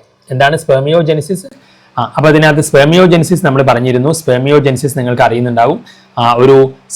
അതിനകത്ത് ഇപ്പം ആദ്യം എന്താണ്, ആദ്യം ഈ ട്യൂബിൻ്റെ അകത്ത് എന്തുണ്ടാവും, സ്പെമാറ്റോഗോണിയ, അതെന്താവും, പ്രൈമറി സ്പെമാറ്റോസൈറ്റ്, സെക്കൻഡറി സ്പെമാറ്റോസൈറ്റ്, പിന്നെ സ്പെമാറ്റിഡ്, പിന്നെ എന്ത് ചെയ്യും, വാലും തലയൊക്കെ ഉള്ള സ്പെമാറ്റോസോവ. അപ്പോൾ അതിന് ഈ സ്പെമാറ്റിഡ് എന്താവും, സ്പെമാറ്റോസോവയായി മാറുന്ന സ്റ്റെപ്പാണ് സ്പെർമിയോജെനിസിസ്. പിന്നെ മെനിസ്ട്രൽ സൈക്കിളിലെ 4 ഫേസുകൾ ഏതൊക്കെയാണ് എന്ന് ചോദിക്കും. അതുപോലെ തന്നെ എവിടെയാണ് കുഞ്ഞ് ബീജ സങ്കലനം നടക്കുന്നത്, ഞാൻ പറഞ്ഞിട്ടുണ്ടായിരുന്ന ആംബ്യുള്ളയിലാണ്. ആംബ്യുള്ളയിൽ വെച്ചിട്ടാണ് എന്ത് ചെയ്യുക, പുരുഷ ബീജവും സ്ത്രീ അണ്ടവും കൂടി ചേരുന്നത്. അപ്പോൾ ആംബ്യുള്ളയാണ്. ഫെർട്ടിലൈസേഷൻ എവിടെയാണ് നടക്കാൻ ചോദിക്കാറുണ്ട്. ഇംപ്ലാന്റേഷൻ എന്ന് പറഞ്ഞു കഴിഞ്ഞാൽ കുഞ്ഞ് പറ്റി പിടിക്കുക. ഇംപ്ലാന്റേഷൻ നടക്കുന്നത് എവിടെയാണ്, യൂട്രസിൽ വെച്ചിട്ടാണ്. അതൊക്കെയാണ്. പിന്നെ അതിനകത്ത് ഓവറിയിൽ നമ്മൾ ഫേസുകൾ പഠിക്കാറുണ്ട്, സെക്രീറ്ററി ഫേസ്, ലൂട്ടിയൽ ഫേസ്, പിന്നെ അതുപോലെ തന്നെ പ്രോലിഫറേറ്റീവ് ഫേസ്. ദെൻ അപ്പം നമ്മൾ ഏതൊക്കെയായിരുന്നു, സെക്രീറ്ററി ഫേസ് ഉണ്ട്, അതുപോലെ തന്നെ ഫോളിക്കുലാർ ഫേസ് ഉണ്ട്, അതുപോലെ ഓവുലേറ്ററി അല്ലെങ്കിൽ ലൂട്ടിയൽ ഫേസ് ഉണ്ട്. അപ്പോൾ ഇത്രയും ഫേസുകളുണ്ട്. മെനിസ്ട്രൽ ഫേസിൽ ഏതൊക്കെയുണ്ട്, ഫസ്റ്റ് ബ്ലീഡിങ് ഫേസ്, ഫസ്റ്റത്തെ ദിവസങ്ങൾ എന്താണ്, ബ്ലീഡിങ് ആണ്. പിന്നെ എന്താണ്, ആ സമയത്ത് തന്നെ ഫോളിക്കിൾ എന്ത് ചെയ്യുന്നുണ്ട്, വലുതായിക്കൊണ്ടിരിക്കുന്നുണ്ട്. 14-ാം ദിവസം ഓവം എന്ത് ചെയ്യും, പുറത്ത് ചാടും. അപ്പോൾ ഓവുലേറ്ററി ഫേസ്. അങ്ങനെ ഓവം പുറത്ത് ചാടിക്കഴിഞ്ഞാൽ പിന്നെ ഏത് ഫേസ് ആണ്, ലൂട്ടിയൽ ഫേസ് ആണ്. അപ്പോൾ ഇത്രയും ഫേസുകൾ അതിനകത്ത് പഠിച്ചു വെക്കാം. ഫസ്റ്റ് എന്താണ്, ബ്ലീഡിങ്. പിന്നെന്താണ്, അണ്ടം വളർന്ന് വലുതാവുക, ആ മാസം പുറത്ത് ചാടാനുള്ള അണ്ടം വളർന്ന് വലുതാവുക, ഫോളിക്കുലാർ ഫേസ്. പിന്നെന്താണ്, അണ്ടം പുറത്ത് ചാടുക, ഓവുലേറ്ററി ഫേസ്. പിന്നെ അണ്ടം പുറത്ത് ചാടിക്കഴിഞ്ഞാൽ അവിടെ നിന്ന് എന്ത് ചെയ്യും, പ്രൊജസ്റ്റിറോൺ ഉണ്ടാകും. അപ്പോൾ ആ ഫേസ് ലൂട്ടിയൽ ഫേസ്. അപ്പോൾ ഇതൊക്കെയാണ് ഇതിനകത്ത് മെനിസ്ട്രൽ സൈക്കിളിലെ ഫേസസ്. അപ്പോൾ ഇതും നിങ്ങൾ നോട്ട് ചെയ്ത് വെക്കുക. പിന്നീട് ഇതിനകത്ത് ഇതൊക്കെ ചോദിച്ചതാണ്. ഫസ്റ്റ് ഒരു സ്ത്രീകൾ എന്ത് ചെയ്യുക, ഒരു 13-12 പ്രായമാകുമ്പോൾ എന്ത് ചെയ്യും, ബ്ലീഡിങ് സ്റ്റാർട്ട് ചെയ്യും. അപ്പോൾ അതിനെ മെനാർക്ക് എന്നാണ് പറയുക. എന്താണ് ഫസ്റ്റ് മെനിസ്ട്രേഷൻ എന്താണ് മെനാർക്കാണ്. അതുപോലെ 10-45 അല്ലെങ്കിൽ 50 പ്രായമാകുമ്പോൾ ചിലപ്പോൾ എന്ത് ചെയ്യാം, അതിനകത്ത് ബ്ലീഡിങ് നിൽക്കുക, ആ സമയം മെനോപോസ് എന്നാണ് വിളിക്കുക. അപ്പോൾ മെനാർക്ക് എന്താണ്, മെനോപോസ് എന്താണ്, അത് രണ്ടും ചോദിക്കാറുണ്ട്. പിന്നെ ഇത് നമ്മൾ പറഞ്ഞു, പിന്നെ ഇതൊക്കെ നമ്മൾ പറഞ്ഞതാണ്. പിന്നെ പുരുഷന്റെ ഇപ്പം കുഞ്ഞുങ്ങൾ ഉണ്ടാകണ്ട എന്നുണ്ടെങ്കിൽ എന്ത് ചെയ്യാം, അത് അടുത്ത ചാപ്റ്ററിൽ പറയും. പിന്നെ ഇതിനകത്ത് പിന്നീടുള്ളത് ഇതിൽ ഓട് 1 ഏതാണെന്ന്. ഓട് 1 ഏതാണ്? ഇത് പ്ലാസന്റയാണ്, ഇത് പ്ലാസന്റയാണ്, ഇത് പ്ലാസന്റയാണ്. ഓട് 1 പുരുഷ ഹോർമോണാണ്, മറ്റേതൊക്കെ സ്ത്രീയിലാണ്. HPL, റിലാക്സിൻ, HCG അതൊക്കെ പ്ലാസന്റയുടെ ഹോർമോണുകളാണ്, സ്ത്രീയിൽ ഉണ്ടാവുന്നതാണ്. ആൻഡ്രോജൻ പുരുഷൻ്റെതാണ്.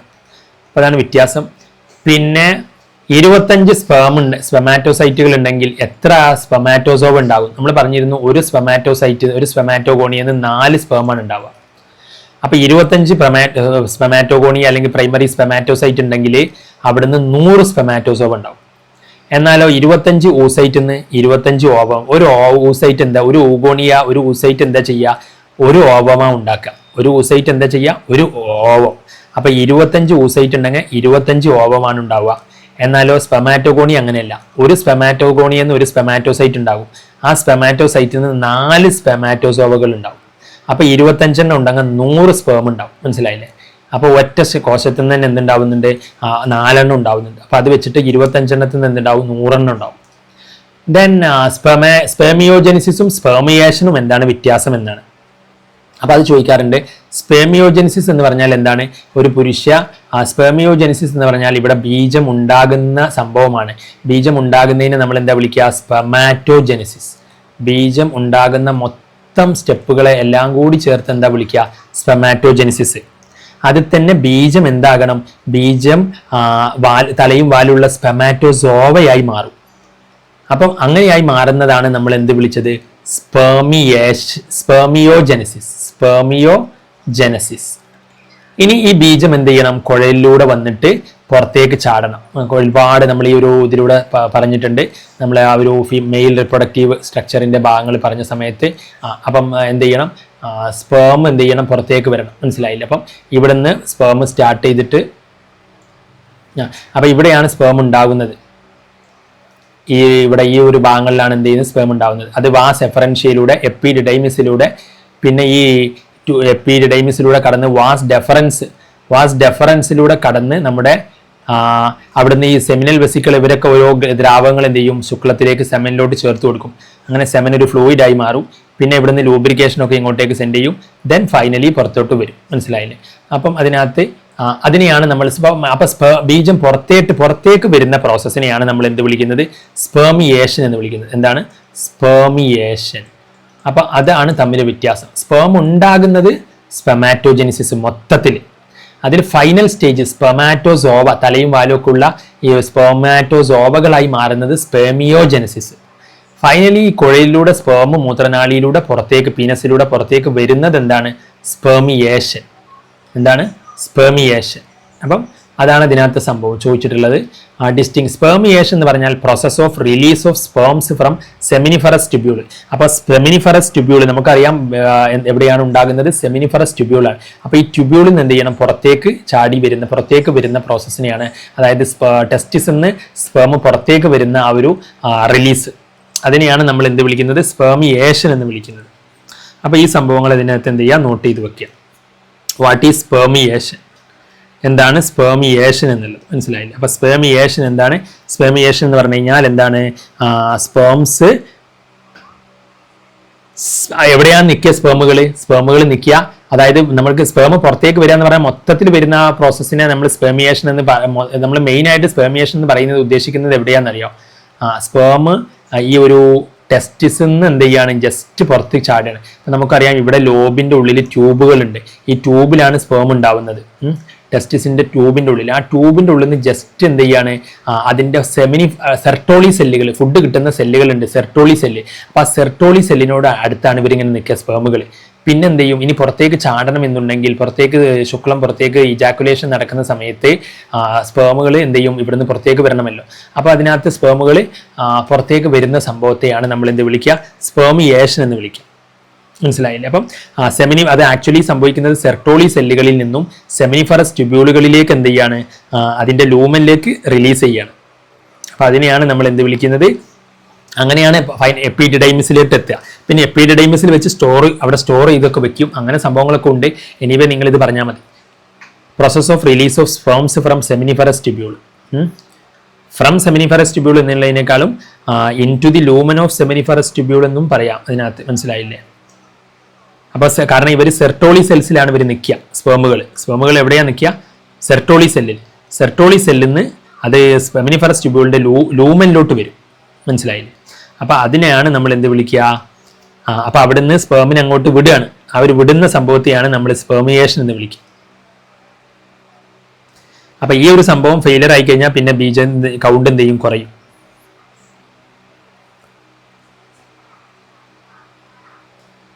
അപ്പം സ്പെർമിയേഷൻ മൊത്തത്തിൽ പുറത്ത് വരുന്ന സംഭവത്തല്ല നമ്മൾ സ്പെർമിയേഷൻ എന്ന് പറയുന്നത്. പുറത്ത് വരുന്നത് അങ്ങനെ ഫൈനലി അത് പുറത്ത് വരും. പക്ഷെ പുറത്ത് വരുന്നത് സ്പെർമിയേഷൻ നടന്ന ഉടനൊന്നും പുറത്ത് വരില്ല, കുറേ ദിവസങ്ങൾ കഴിഞ്ഞിട്ടാണ് അവർ. പിന്നെ ഇതിനകത്ത് വാൾ ഓഫ് യൂട്രസ് പറഞ്ഞിട്ടുണ്ട്. Name 3 layers of uterine wall. Endometrium, myometrium, perimetrium. Endometrium ഒക്കെ നിങ്ങൾക്ക് നമ്മൾ പറഞ്ഞതാണ് ഈ സംഭവങ്ങളൊക്കെ. പിന്നെ മോറുല നമ്മൾ പറഞ്ഞതാണ്. ഇതൊക്കെ ഡിസ്കസ് ചെയ്താട്ടോ ഈ സംഭവങ്ങളൊക്കെ. പിന്നെ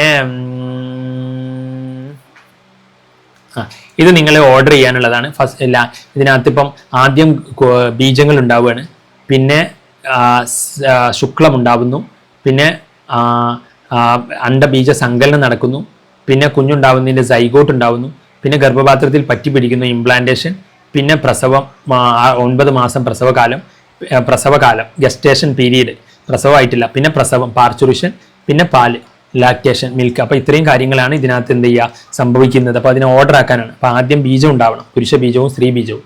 പിന്നെ എന്ത് ചെയ്യണം? ഇൻസെമിനേഷൻ. എന്ത് ചെയ്യണം? അതിനകത്ത് ബീജം സ്ത്രീയിലോട്ട് എത്തണം. ദെൻ സ്ത്രീയിലോട്ട് എത്തിക്കഴിഞ്ഞിട്ട് എന്ത് ചെയ്യണം? ഫെർട്ടിലൈസേഷൻ നടക്കണം. അപ്പോൾ ആ സംഭവം അതൊക്കെയാണ് ഇതിനകത്ത് പറഞ്ഞിരിക്കുന്നത്. പിന്നെ ഇതിനകത്ത് ഇതൊക്കെ നമ്മൾ ഡിസ്കസ് ചെയ്തതാണ്. അപ്പോൾ ഇതൊക്കെയാണ് ഇതിനകത്ത് മെയിൻ ആയിട്ടുള്ള സംഭവങ്ങൾ. ഇതൊക്കെ നമ്മൾ പറഞ്ഞതാണ്. പ്രഗ്നൻസിയിൽ ഉണ്ടാകുന്ന hormone, fertilization, ampulla, fallopian tube, ഇതെല്ലാം പറഞ്ഞതാണ്. പ്ലാസൻ്റ എന്താണെന്ന് വെച്ചാൽ അമ്മയും കുഞ്ഞും തമ്മിലുള്ള കണക്ഷനാണ്. Placenta is the structural functional unit between developing embryo and foetus. പിന്നെ ഇതിനകത്ത് ഇതൊക്കെ പറഞ്ഞതാണ്. ഇംപ്ലാന്റേഷൻ എന്താണ്?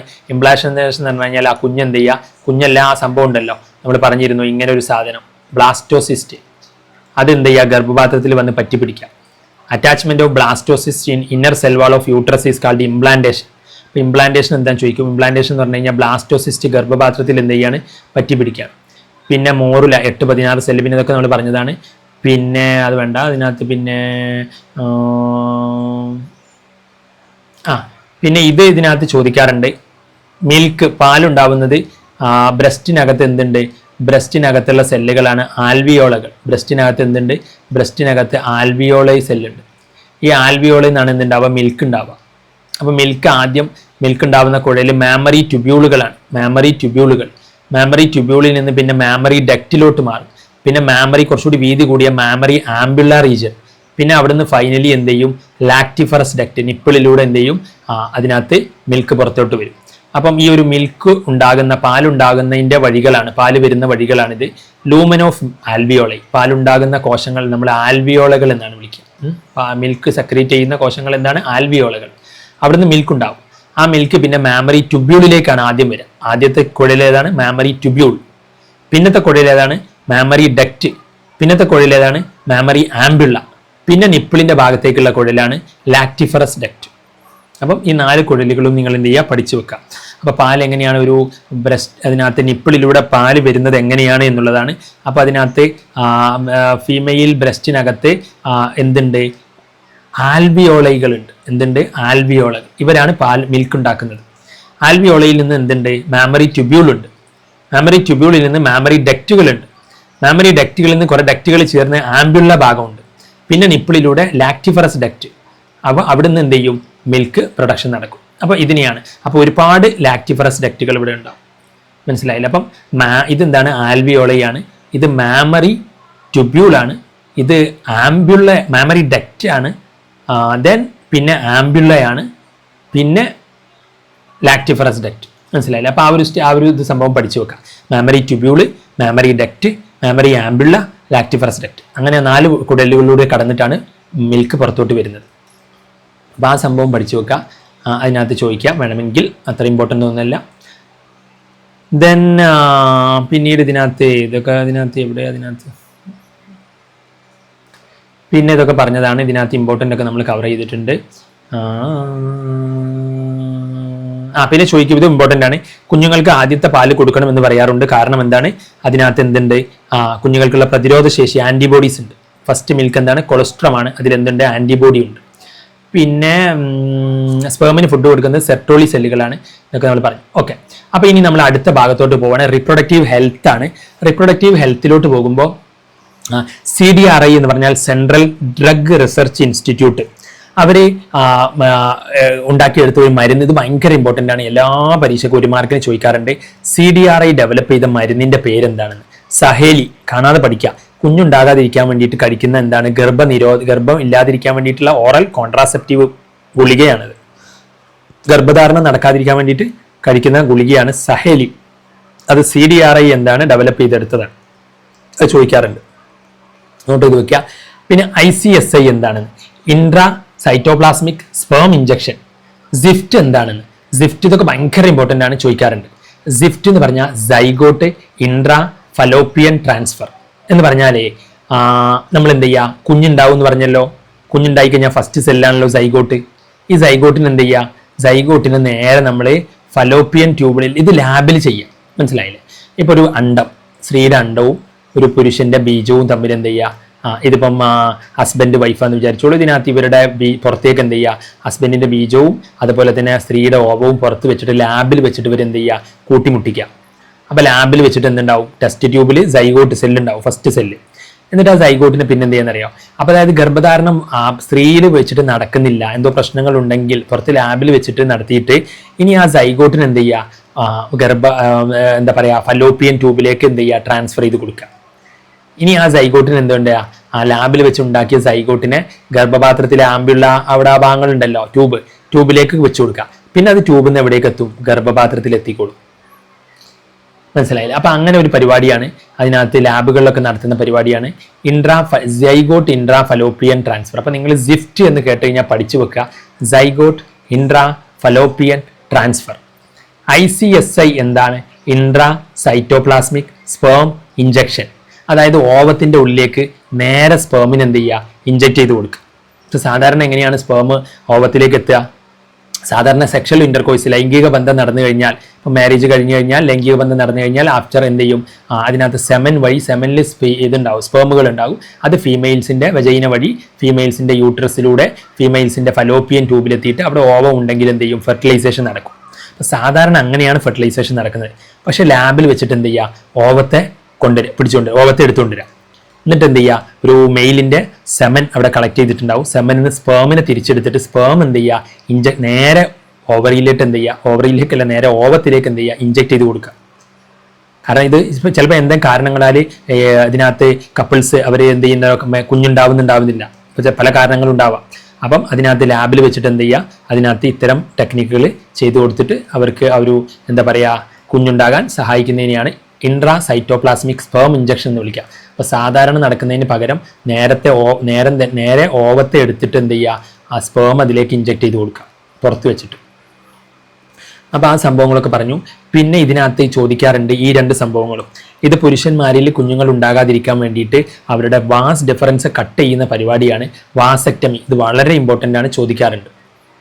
ഇപ്പം പുരുഷനിൽ ബീജം എങ്ങനെയാണ് വരുന്നത്? ടെസ്റ്റിസിൽ നിന്ന് ഒരു കുഴൽ, മുകളിലോട്ടൊരു കുഴലുണ്ടല്ലോ, ആ കുഴലിലൂടെയാണ് ബീജങ്ങൾ എന്ത് ചെയ്യുന്നത്? പുറത്തേക്ക് മൂത്രനാളി വഴി വരുന്നത്. അപ്പം ആ കുഴൽ എന്ത് ചെയ്യുക? കട്ട് ചെയ്ത് വെക്കുക. അപ്പം പിന്നെ ബീജങ്ങൾ എന്ത് ചെയ്യില്ല? വരില്ല. മനസ്സിലായില്ലേ? അപ്പം ബീജം വരില്ല. അപ്പോൾ അതുകൊണ്ട് തന്നെ അത്തരം ഒരു പ്രോസസ്സിനെ എന്താ വിളിക്കുക? വാസെക്ടമി എന്നാണ് വിളിക്കുക. എന്താണ്? വാസെക്ടമി.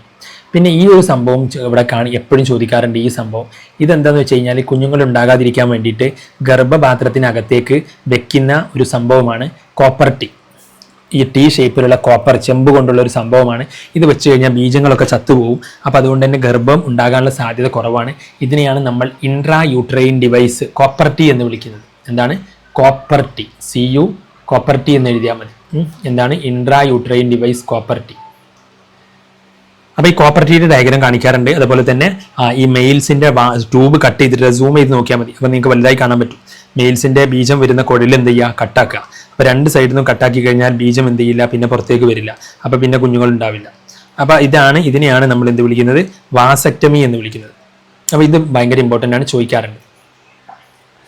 അപ്പോൾ ആംനിയോസെൻറ്റസിസ് നിരോധിച്ചിട്ടുണ്ട് നമ്മുടെ നാട്ടിൽ. അതും വളരെ ഇമ്പോർട്ടൻ്റ് ആണ്, 3 മാർക്കിനാണ് ചോദിച്ചിരിക്കുന്നത്. ആംനിയോസെൻറ്റസിസ് നിരോധിച്ച്, ആംനിയോസെൻറ്റസിസ് എന്ന് പറഞ്ഞു കഴിഞ്ഞാൽ ആംനിയോട്ടിക് ഫ്ലൂയിഡ്, കുഞ്ഞിൻ്റെ കോശങ്ങൾ എന്തുണ്ടാവും, അമ്മയുടെ ആംനിയോട്ടിക് ഫ്ലൂയിഡിൽ ഉണ്ടാവും. മനസ്സിലായില്ലേ? അപ്പം ആംനിയോട്ടിക് ദിസ് ബാൻ, അപ്പം the ban is necessary as it may be misused for sex determination and female foeticide. അപ്പോൾ ഫീമെയിൽ കുഞ്ഞുങ്ങളെ ഉണ്ടാകാൻ, അതായത് ഇപ്പം ചിലരെന്ത് ചെയ്യും, അമ്മയുടെ ഗർഭപാത്രത്തിൽ കുഞ്ഞുണ്ടാവുമല്ലോ. അപ്പോൾ ഈ കുഞ്ഞിൻ്റെ ഫ്ലൂയിഡാണ് എന്ത്, ആംനിയോട്ടിക് ഫ്ലൂയിഡ്. കുഞ്ഞിന് ചുറ്റും ഒരു വെള്ളം ഉണ്ടാവും, കുഞ്ഞിനിങ്ങനെ ഫ്ലൂയിഡിലാണ് കുഞ്ഞ് നിൽക്കുക. അപ്പോൾ ആംനിയോട്ടിക് ഫ്ലൂയിഡ് എന്ത് ഫ്ലൂയിഡാണ്, ആംനിയോട്ടിക് ഫ്ലൂയിഡ്. ഗർഭപാത്രത്തിൽ എന്തുണ്ടാവും, ഫ്ലൂയിഡ് ഉണ്ടാവും. ഈ ഫ്ലൂയിഡിൽ കുഞ്ഞിൻ്റെ കോശങ്ങളൊക്കെ ഉണ്ടാവും. മനസ്സിലായില്ലേ? അപ്പോൾ ഇവിടുന്ന് കുഞ്ഞിൻ്റെ കോശം എടുത്തിട്ട് എന്ത് ചെയ്യാം, ടെസ്റ്റ് ചെയ്യാം. അപ്പോൾ കുഞ്ഞ് ആണാണോ പെണ്ണാണോ എന്നൊക്കെ എന്ത് ചെയ്യാൻ പറ്റും, അറിയാൻ പറ്റും. പക്ഷെ നമ്മുടെ രാജ്യത്ത് അതെന്താണ്, നിയമം മൂലം നിരോധിച്ചിട്ടുണ്ട്. ജയിലിൽ കഠിനമായ തടവ് ശിക്ഷയൊക്കെയാണ് അങ്ങനെ ആ കോശങ്ങൾ എടുത്തിട്ട് ആണാണോ പെണ്ണാണെന്നും തിരിച്ചറിയാൻ നോക്കിക്കഴിഞ്ഞാൽ. അതിനെയാണ് നമ്മൾ എന്ത് വിളിക്കുക, ആംനിയോസെൻറ്റസിസ് ഫോർ സെക്സ് ഡിറ്റർമിനേഷൻ എന്ന് വിളിക്കുക. അപ്പോൾ കുഞ്ഞിൻ്റെ ഗർഭപാത്രത്തിൽ ഇരിക്കുന്ന കുഞ്ഞിനെ ആണാണോ പെണ്ണാണോ എന്ന് എന്ത് ചെയ്യാൻ പാടില്ല, ടെസ്റ്റ് ചെയ്ത് നോക്കാൻ പാടില്ല. അപ്പോൾ അത് അത്യാവശ്യം, അത് ഇപ്പോൾ നിരോധിച്ചിട്ടുണ്ട്. എന്തുകൊണ്ടാണ് നിരോധിച്ചതെന്ന് വെച്ച് കഴിഞ്ഞാൽ അതിനെക്കുറിച്ച് പറയാനാണ്. അത് അത്യാവശ്യമാണ്. കാരണം എന്ത് ചെയ്യുന്നുണ്ട്, പലരും കുഞ്ഞുങ്ങൾ എന്ത് ചെയ്യുന്നുണ്ട്, ഇല്ലാതാക്കുന്നുണ്ട്, അബോർട്ട് ചെയ്യുന്നുണ്ട്, നശിപ്പിക്കുന്നുണ്ട് കുഞ്ഞുങ്ങളെ. അതിനകത്ത് കുഞ്ഞുങ്ങളെ ഇല്ലാതാക്കാൻ ചെയ്യുന്നുണ്ട്. അപ്പോൾ അതുകൊണ്ട് തന്നെ അതെന്താണ്, കുഞ്ഞുങ്ങളെ ഒരിക്കലും ആണാണോ പെണ്ണാണോ എന്ന് തിരിച്ചറിയേണ്ട, പ്രസവിക്കുമ്പോൾ അറിഞ്ഞാൽ മതി എന്നുള്ളതാണ്. അപ്പോൾ ദ ബാൻ ഈസ് നെസസറി, ഇത് അത്യാവശ്യമാണ്. As it may be misused for sex determination, അതെന്ത് ചെയ്യാം, അത് സെക്സ് ആണാണോ പെണ്ണാണോ തിരിച്ചറിഞ്ഞിട്ട് ചിലരെന്ത് ചെയ്യും, ഫീമെയിൽ ഫെറ്റിസൈഡ്, ഇപ്പം എന്താ പറയുക, പെൺകുഞ്ഞുങ്ങളെ ചിലപ്പം എന്ത് ചെയ്യാം, നശിപ്പിക്കുന്ന കാര്യങ്ങളിലോട്ടൊക്കെ കടക്കാൻ ഒരിക്കലും പാടില്ല. അപ്പോൾ അതിനെതിരെയാണ് അത് നിരോധിച്ചിട്ടുള്ളത്. മനസ്സിലായില്ലേ? അപ്പോൾ അതാണ്. പിന്നെ ഇതിനകത്ത് അടുത്തത് ഇൻഫെക്ഷൻസ് ഓർ ഡിസീസസ്. ഇത് ഭയങ്കര ഇമ്പോർട്ടൻ്റ് ആണ്. സെക്ഷലി ലൈംഗിക ബന്ധത്തിലൂടെ പകരുന്ന അസുഖങ്ങൾ ഏതൊക്കെയാണെന്ന്. എയ്ഡ്സ് ആണ് ലൈംഗിക ബന്ധത്തിലൂടെ പകരുന്ന ഒരു പ്രധാന അസുഖം എന്ന് പറയുന്നത്. എയ്ഡ്സ് എന്നല്ല, നമ്മൾ HIV എന്നാണ് പറയേണ്ടത് കേട്ടോ. അതിനകത്ത് നല്ലത് HIV ആണ്. HIV, human immuno deficiency HIV infection. AIDS പിന്നീടാണ് വരിക. ആദ്യം വരുന്നത് എന്താണ്, HIV വൈറസാണ്. അപ്പോൾ പരിചയമില്ലാത്ത എന്നല്ല, മീൻസ് ഇൻ ദ സെൻസ് ഇപ്പം എന്താ പറയുക, ഒരു പാർട്ട്ണർക്ക്, ഓപ്പോസിറ്റുള്ള പാർട്ട്ണർക്ക് എന്താണ് അയാളുടെ അവസ്ഥ എന്ന് അറിയാൻ പറ്റത്തില്ലല്ലോ. അപ്പോൾ അയാൾക്ക് HIV ഇൻഫെക്ഷൻ ഉണ്ടെങ്കിൽ സെക്സിൽ ഏർപ്പെട്ട് കഴിഞ്ഞാൽ അത് ലൈംഗിക ബന്ധത്തിൽ ഏർപ്പെടുന്ന ആൾക്കും എന്ത് കിട്ടും, HIV കിട്ടും. HIVക്ക് എന്തില്ല, മരുന്നില്ല. പിന്നെ ശരീരം എന്ത് ചെയ്യും, അതിനകത്ത് ഒരുപാട് അസുഖങ്ങളിലോട്ട്, ബുദ്ധിമുട്ട് കാര്യങ്ങളിലോട്ട് പോകും. അപ്പോൾ അതുകൊണ്ട് അതാണ് ഒരു STI അതാണ്. പിന്നെ മറ്റൊന്നാണ് സിഫിലിസ്, ലൈംഗിക ബന്ധത്തിലൂടെ പകരുന്ന ഒരു അസുഖമാണെന്ത്, സിഫിലിസ് എന്ന് പറയുന്നത്. അപ്പോൾ ഇതെങ്ങനെ തടയാം, അതെന്ത് ചെയ്യുക, avoid sex with multiple partners. ഒരുപാട് ആളുകളിൽ നിന്നല്ല, സേഫ് അല്ലാത്ത സെക്സുകളെല്ലാം എന്ത് ചെയ്യുക, ഒഴിവാക്കുക. മനസ്സിലായില്ലേ? ആഫ്റ്റർ മാരേജ് വിത്ത് സേഫ് പാർട്ട്ണർ എന്നുള്ളതാണ്. അപ്പം അതാണ് സെക്സിൻ്റെ ഒരു എന്താ പറയുക, സെക്സ് വിത്ത് മൾട്ടിപ്പിൾ പാർട്ട്നേഴ്സ് ഒഴിവാക്കുക. അല്ലെങ്കിൽ അൺസേഫ് ആയിട്ടുള്ള സെക്സ്, അത് എങ്ങനെയായാലും അൺസേഫ് ആയിട്ടുള്ള സെക്സ് എന്ത് ചെയ്യുക, ഒഴിവാക്കുക എന്ന് പറഞ്ഞാൽ മതി. Avoid unsafe sex. പിന്നെ wear protective measures like condom use ചെയ്യുക, അല്ലെങ്കിൽ ഡോക്ടറെ കൺസൾട്ട് ചെയ്യുക, എന്തെങ്കിലും ഇഷ്യൂസൊക്കെ ഉണ്ട് എന്നുണ്ടെങ്കിൽ അത്ര. പിന്നെ അതിനകത്ത് പുരുഷന്മാരിൽ എന്താ പറയുക, പുരുഷന്മാരിൽ name 2 surgical methods advised for male and female partner. പുരുഷന്മാരിൽ കുട്ടികളില്ലാതിരിക്കാൻ വേണ്ടിയിട്ട് സർജിക്കൽ മെത്തേഡ് എന്താണ്, terminal method to prevent more pregnancy, പ്രസവം നടക്കാതിരിക്കാൻ വേണ്ടിയിട്ട് ചെയ്യാവുന്ന അവസാനത്തെ വഴികൾ ഏതൊക്കെയാണെന്ന്. ഒന്ന്, പുരുഷന്മാരിൽ എന്ത് ചെയ്യാം, ബീജക്കുഴൽ കട്ട് ചെയ്യുക, വാസെക്ടമി. അല്ലെങ്കിൽ സ്ത്രീകളിൽ എന്ത് ചെയ്യാം, ട്യൂബ് കട്ട് ചെയ്യുക, ട്യൂബെക്ടമി. പിന്നെ കോപ്പർ വെച്ച് എന്ത് ചെയ്യുക, കോപ്പർട്ടി വെക്കാം. ഗർഭപാത്രത്തിൽ എന്ത് വെക്കുക, കോപ്പർട്ടി വെക്കുക. അപ്പം കോപ്പർട്ടി, അതിന് എക്സാമ്പിളുകളാണ് കോപ്പർട്ടി, കോപ്പർ 7, മൾട്ടിലോഡ് 375. ഇതെല്ലാം വെച്ച് കൊടുത്തു കഴിഞ്ഞാൽ ഗർഭധാരണം എന്ത് ചെയ്യില്ല, നടക്കില്ല. അപ്പോൾ അതൊക്കെ നിങ്ങൾ നോട്ട് ചെയ്ത് വെക്കുക. Copper releasing IUDs, copper T, copper 7. അപ്പോൾ ചോദിക്കും പരീക്ഷയ്ക്ക്, ഏതാണ് IUDs ഏതൊക്കെയാണെന്ന്. ഇത് ഗർഭപാത്രത്തിൽ വെക്കുന്ന സാധനങ്ങളെയാണ് എന്ത് വിളിക്കുക, IUD എന്ന് വിളിക്കുക, ഇൻട്രാ യൂട്രൈൻ ഡിവൈസ്. അപ്പോൾ കുഞ്ഞുങ്ങൾ ഉണ്ടാകാതിരിക്കാൻ ഡോക്ടറെ അടുത്ത് പോയി കഴിഞ്ഞാൽ എന്താ പറയുക, അവർ വെക്കുന്ന ഒരു സംഭവമാണ് കോപ്പർട്ടി. അതിൻ്റെ പേരാണ് ഇൻട്രാ യൂട്രൈൻ ഡിവൈസ്. ഇൻട്രാ എന്ന് പറഞ്ഞാൽ ഉള്ളിൽ, യൂട്രൈൻ എന്ന് പറഞ്ഞാൽ ഗർഭപാത്രത്തിനകത്തേക്ക് വെക്കും. മനസ്സിലായില്ലേ? അപ്പോൾ അതാണ്. ഇനി വാസക്ടമി എന്ന് പറഞ്ഞു കഴിഞ്ഞാൽ കുഞ്ഞുങ്ങൾ ഉണ്ടാകാതിരിക്കാൻ വേണ്ടിയിട്ട് സർജറി ചെയ്യുന്നതാണ്. പുരുഷൻ്റെ ബീജവാഹിനി കുഴൽ എന്ത് ചെയ്യുക, കട്ട് ചെയ്യുക, അപ്പോൾ ബീജം വരില്ല. ട്യൂബെക്ടമി എന്ന് പറഞ്ഞാൽ ഫീമെയിൽസിൻ്റെ അണ്ടം വരുന്ന ഭാഗം എന്ത് ചെയ്യുക, കട്ട് ചെയ്യുക, ട്യൂബ് കട്ട് ചെയ്യുക. പിന്നെ ചോദിക്കാറുണ്ട്, ഇത് ഏറ്റവും ഇമ്പോർട്ടൻ്റ് ആണ്, IUDs എന്താണ്? IUDs എന്ന് പറഞ്ഞാൽ ഗർഭപാത്രത്തിനകത്തേക്ക് വെക്കുന്ന ഡിവൈസുകളാണ്. കോൺട്രാസെപ്റ്റീവ് എന്ന് പറഞ്ഞാൽ കുട്ടികൾ ഗർഭധാരണം തടയാൻ വേണ്ടിയിട്ട് വെക്കുന്നതാണ്. IUDs ആർ ഇൻട്രാ യൂട്രൈൻ, ഗർഭപാത്രത്തിൻ്റെ ഉള്ളിലേക്ക് വെക്കുന്നതാണ്. കോൺട്രാസെപ്റ്റീവ് ഗർഭധാരണം തടയാൻ വേണ്ടിയിട്ട് ഡോക്ടേഴ്സാണ് വെക്കുക, അല്ലെങ്കിൽ എക്സ്പേർട്ട് നേഴ്സസ് വെക്കും വജൈനയിലൂടെ. മനസ്സിലായില്ലേ? അപ്പം വജൈനയിലൂടെ യൂട്രസിലോട്ട് വെക്കുന്ന ഒരു സംഭവമാണ്. അപ്പോൾ അതിനകത്ത് കോപ്പർ റിലീസിങ് ആണ്. അപ്പം അതിന് എക്സാമ്പിളാണ് കോപ്പർ T, കോപ്പർ 7 ഒക്കെ. അതുപോലെ ഹോർമോൺ റിലീസിങ് ആയിട്ടുള്ള സംഭവങ്ങളുണ്ട്. അതിൽ നിന്ന് ഹോർമോൺ റിലീസാവും. പ്രൊജസ്റ്റാസെർട്ട് എന്ന് പറയുന്ന ഒരു സംഭവമാണ് ഹോർമോൺ റിലീസിങ് IUDs. അതൊക്കെ ചോദിക്കാറുണ്ട്, കോപ്പർ റിലീസിങ് IUDs ഏതാണെന്ന്. കോപ്പർ റിലീസിങ് ആയിട്ടുള്ള സംഭവമാണ് കോപ്പർ T. അത് ഗർഭപാത്രത്തിൽ വെച്ച് കഴിഞ്ഞാൽ പ്രസവം ഉണ്ടാവില്ല, പ്രസവമല്ല ഗർഭധാരണം ഉണ്ടാവില്ല. പിന്നെ hormone releasing IUDs. Hormone releasing എന്ന് പറഞ്ഞാൽ ഹോർമോൺ റിലീസാക്കും. മനസ്സിലായില്ലേ? അതാണ് പ്രൊജസ്റ്റാസെർട്ട്, ഹോർമോൺ റിലീസിങ് IUDs. അപ്പോൾ നിങ്ങൾ അത് ചോദിക്കും. അപ്പോൾ ഇതും എന്താണ്, ഗർഭപാത്രത്തിൽ വെക്കുന്ന ഒരു സംഭവമാണ്, IUD ആണ്. അതിൽ നിന്ന് എന്ത് ചെയ്യും, ഒരു ഹോർമോൺ ഉണ്ടാവും, പ്രൊജസ്റ്റാസ്. അപ്പോൾ അതിൻ്റെ പേരാണ് പ്രൊജസ്റ്റാസെർട്ട്. ആ വെക്കുന്ന സാധനത്തിൻ്റെ പേരെന്താണ്, പ്രൊജസ്റ്റാസെർട്ട്. പിന്നെ STI എന്താണ്, സെക്ഷലി ട്രാൻസ്മിറ്റഡ് ഇൻഫെക്ഷൻ എന്താണ്, ലൈംഗികമായി പകരുന്ന അസുഖങ്ങളാണ് STIs എന്ന് പറഞ്ഞാൽ. 2 എക്സാമ്പിളാണ് ഗൊണേറിയ, സിഫിലിസ്, HIV, ഹെർപ്പിസ്, ക്ലെമിഡിയാസിസ് എന്ത് വേണമെങ്കിൽ പറയാം. അതെങ്ങനെ തടയാമെന്നാണ് അത് എപ്പോഴും ചോദിക്കാറുണ്ട്, പറഞ്ഞു. പിന്നെ സിഫ്റ്റ് ഭയങ്കര ഇമ്പോർട്ടൻ്റ് ആണെന്ന് ഞാൻ പറഞ്ഞിരുന്നു. Zygote intrafallopian transfer. ZIFT എന്താണ്, സൈഗോട്ട് ഇൻട്രാ ഫലോപ്പിയൻ ട്രാൻസ്ഫർ. അതായത് പുറത്ത് ടെസ്റ്റ് ട്യൂബിൽ വെച്ചിട്ട് എന്ത് ചെയ്യുക, അണ്ടവും ബീജവും കൂടി ചേർത്തിട്ട് സൈഗോട്ട് ഉണ്ടാക്കിയിട്ട് ഇനി എന്ത് ചെയ്യുക, ട്യൂബിലേക്ക് വെക്കുക, ഫലോപ്പിയൻ ട്യൂബിലേക്ക്. അപ്പം അങ്ങനെ വെക്കുക. പിന്നെ STDs എന്താണ്, STD പറഞ്ഞാലും STI എന്ന് പറഞ്ഞാലും ഒക്കെ എന്താണ്, സെക്സ്വലി ട്രാൻസ്മിറ്റഡ് ഡിസീസ് ആണിത്. മറ്റത് സെക്സ്വലി ട്രാൻസ്മിറ്റഡ് ഇൻഫെക്ഷൻ, STI. അപ്പം അതിനകത്ത് രണ്ടും അതിനകത്ത് അത് തന്നെയാണ് പറയാനുള്ളത്. മനസ്സിലായില്ലേ? പിന്നെ CDRI ഡെവലപ്പ് ചെയ്ത ഇതിൻ്റെ പേരെന്താണ്, സഹേലിയാണ്. ഒരുപാട് തവണ ചോദിച്ചിട്ടുണ്ട്. പിന്നെ ICSI കണ്ടില്ലേ, വീണ്ടും ചോദിക്കുന്നത്, ഇൻട്രാ സൈറ്റോപ്ലാസ്മിക് സ്പേം ഇഞ്ചക്ഷൻ. അതായത് ഓവത്തിലേക്ക് നേരെ സ്പേം എന്ത് ചെയ്യുക, ഇഞ്ചക്ട് ചെയ്ത് കൊടുക്കുക. മനസ്സിലായില്ലേ? ഇനി ഗിഫ്റ്റ് എന്ന് പറഞ്ഞാൽ എന്താണ്, ഗാമീറ്റ് ഇൻട്രാ ഫലോപ്പിയൻ ട്രാൻസ്ഫർ. അതായത് ഗാമീറ്റിന് എന്ത് ചെയ്യുക, ഫലോപ്പിയൻ ട്യൂബിൽ കൊണ്ടുപോയി വെച്ചു കൊടുക്കുക. അതായത് ഇപ്പം സാധാരണ എങ്ങനെയാണ് ബീജങ്ങൾ ഒരു സ്ത്രീയിലോട്ട് എത്തുന്നത്, ലൈംഗിക ബന്ധത്തിലൂടെ, വജൈനയിലൂടെ, യൂട്രസ് കടന്ന്. അപ്പം ഇതിനകത്ത് ദിസ് ഈസ് യൂട്രസ്. അപ്പോൾ യൂട്രസ് ഉണ്ട്, വജൈന ഭാഗമുണ്ട്. ദെൻ യൂട്രസിൻ്റെ സൈഡിൽ എന്തുണ്ട്, ഓവറി ഉണ്ട്. ഓവറിയിൽ നിന്ന് എന്തുണ്ട്, ഫലോപ്പിയൻ ട്യൂബ് ഉണ്ട്. ഈ ട്യൂബിലൂടെയാണ് ഇങ്ങോട്ടേക്ക് എന്ത് വരുന്നത്, ഈ അണ്ടങ്ങൾ വരുന്നത്. മനസ്സിലായില്ലേ? അപ്പോൾ സാധാരണ എങ്ങനെയാണ് ബീജസങ്കലനം നടക്കുന്നത്, ഇവിടെ ഓവറി ഉണ്ട്. സാധാരണ സെക്ഷൽ ഇൻ്റർകോഴ്സ് നടന്നു കഴിഞ്ഞാൽ സ്പേം എന്ത് ചെയ്യും, മെയിൽ സ്പേം ഫീമെയിൽസിൻ്റെ വജൈനയിലൂടെ, യൂട്രസിലൂടെ ഇവിടെ ആംബുള്ളയിലെത്തും. എന്നിട്ട് അവിടെ ഓവവുമായി ഫെർട്ടിലൈസ് ചെയ്യും. അപ്പോഴാണ് ഫെർട്ടിലൈസേഷൻ നടക്കുന്നത്. പക്ഷേ ഇത് നടക്കുന്നില്ല, ഇവരിൽ എന്ത് ചെയ്യുന്നില്ല, ഇത് നടക്കുന്നില്ല. അപ്പോൾ ഇത് നടക്കുന്നില്ലെങ്കിൽ, ഇതിനകത്ത് സ്പേം നോർമലി അവരെത്തുന്നില്ലെങ്കിൽ അതിനകത്ത് എന്ത് ചെയ്യാം, സ്പേമിനെ കൊണ്ടുവന്നിട്ട് ഇവിടെ കൊണ്ടുവന്നിട്ട് വെച്ച് കൊടുക്കാം. മനസ്സിലായില്ലേ? അപ്പം അതിനെയാണ് നമ്മൾ എന്ത് വിളിക്കുന്നത്, ഗിഫ്റ്റ് എന്ന് വിളിക്കുന്നത്. Gamete intrafallopian transfer. അതായത് ബീജത്തെ എന്ത് ചെയ്യുക, ഫലോപ്പിയൻ ട്യൂബുകളിൽ കൊണ്ടുപോയിട്ട് ട്രാൻസ്ഫർ ചെയ്യുക. മനസ്സിലായില്ലേ? അപ്പം ഇവിടെ ഇപ്പം ഇവർക്ക് കുഞ്ഞുങ്ങൾ ഉണ്ടാവുന്നില്ല, ഒരുപാട് കല്യാണം കഴിഞ്ഞു, മാരേജ് കഴിഞ്ഞു, ഒരുപാട് നാളായി, പക്ഷേ ലൈംഗിക ബന്ധം നടന്നു, പക്ഷേ സ്റ്റിൽ അതിനകത്ത് കുഞ്ഞുങ്ങൾ ഉണ്ടാവുന്നില്ല എന്നുണ്ടെങ്കിൽ സംടൈംസ് എന്തെങ്കിലും സ്പേം പ്രശ്നം ഇഷ്യൂസ് എന്തെങ്കിലും ഉണ്ടെങ്കിൽ സ്പേമിന് എന്ത് ചെയ്യാം, ഗാമീറ്റ് എന്ന് പറഞ്ഞാൽ ബീജത്തെ എന്ത് ചെയ്യാം, ഈ ഫലോപ്പിയൻ ട്യൂബിൽ കൊണ്ടുവന്ന് വെച്ച് കൊടുക്കാം. അപ്പോൾ ഓവത്തിൻ്റെ അടുത്ത് എത്തുമ്പോൾ സ്പേമും ഓവവും തമ്മിൽ എന്ത് ചെയ്തോളും, ഫെർട്ടിലൈസ് ചെയ്തോളും. അപ്പോൾ അതിനെയാണ് ഗിഫ്റ്റ് എന്ന് വിളിക്കുക, gamete intrafallopian transfer. ZIFT എന്ന് പറഞ്ഞാൽ അങ്ങനെയല്ല, സൈഗോട്ട് ഇൻട്രാ ഫലോപ്പിയൻ ട്രാൻസ്ഫർ ആണ്. പിന്നെ ഇതിനകത്ത് ഇത് ചോദിക്കാറുണ്ട്, ഇൻട്രാ യൂട്രൈൻ ഡിവൈസുകൾ ഏതൊക്കെയാണെന്ന്. ഇൻട്രാ യൂട്രൈൻ ഡിവൈസുകൾ എന്ന് പറഞ്ഞു കഴിഞ്ഞാൽ നോൺ മെഡിക്കേറ്റഡ് IUDs ഉണ്ട്, കോപ്പർ റിലീസിങ് IUDs ഉണ്ട്, കോപ്പർ 7. അപ്പം ഇതിനകത്ത് അതായത് ഗർഭപാത്രത്തിലേക്ക് വെക്കുന്ന, ഗർഭധാരണം തടയാൻ വേണ്ടിയിട്ട് ഗർഭപാത്രത്തിലേക്ക് വെക്കുന്നതിനെയാണ് നമ്മൾ എന്ത് വിളിച്ചത്, IUDs എന്ന് വിളിച്ചത്.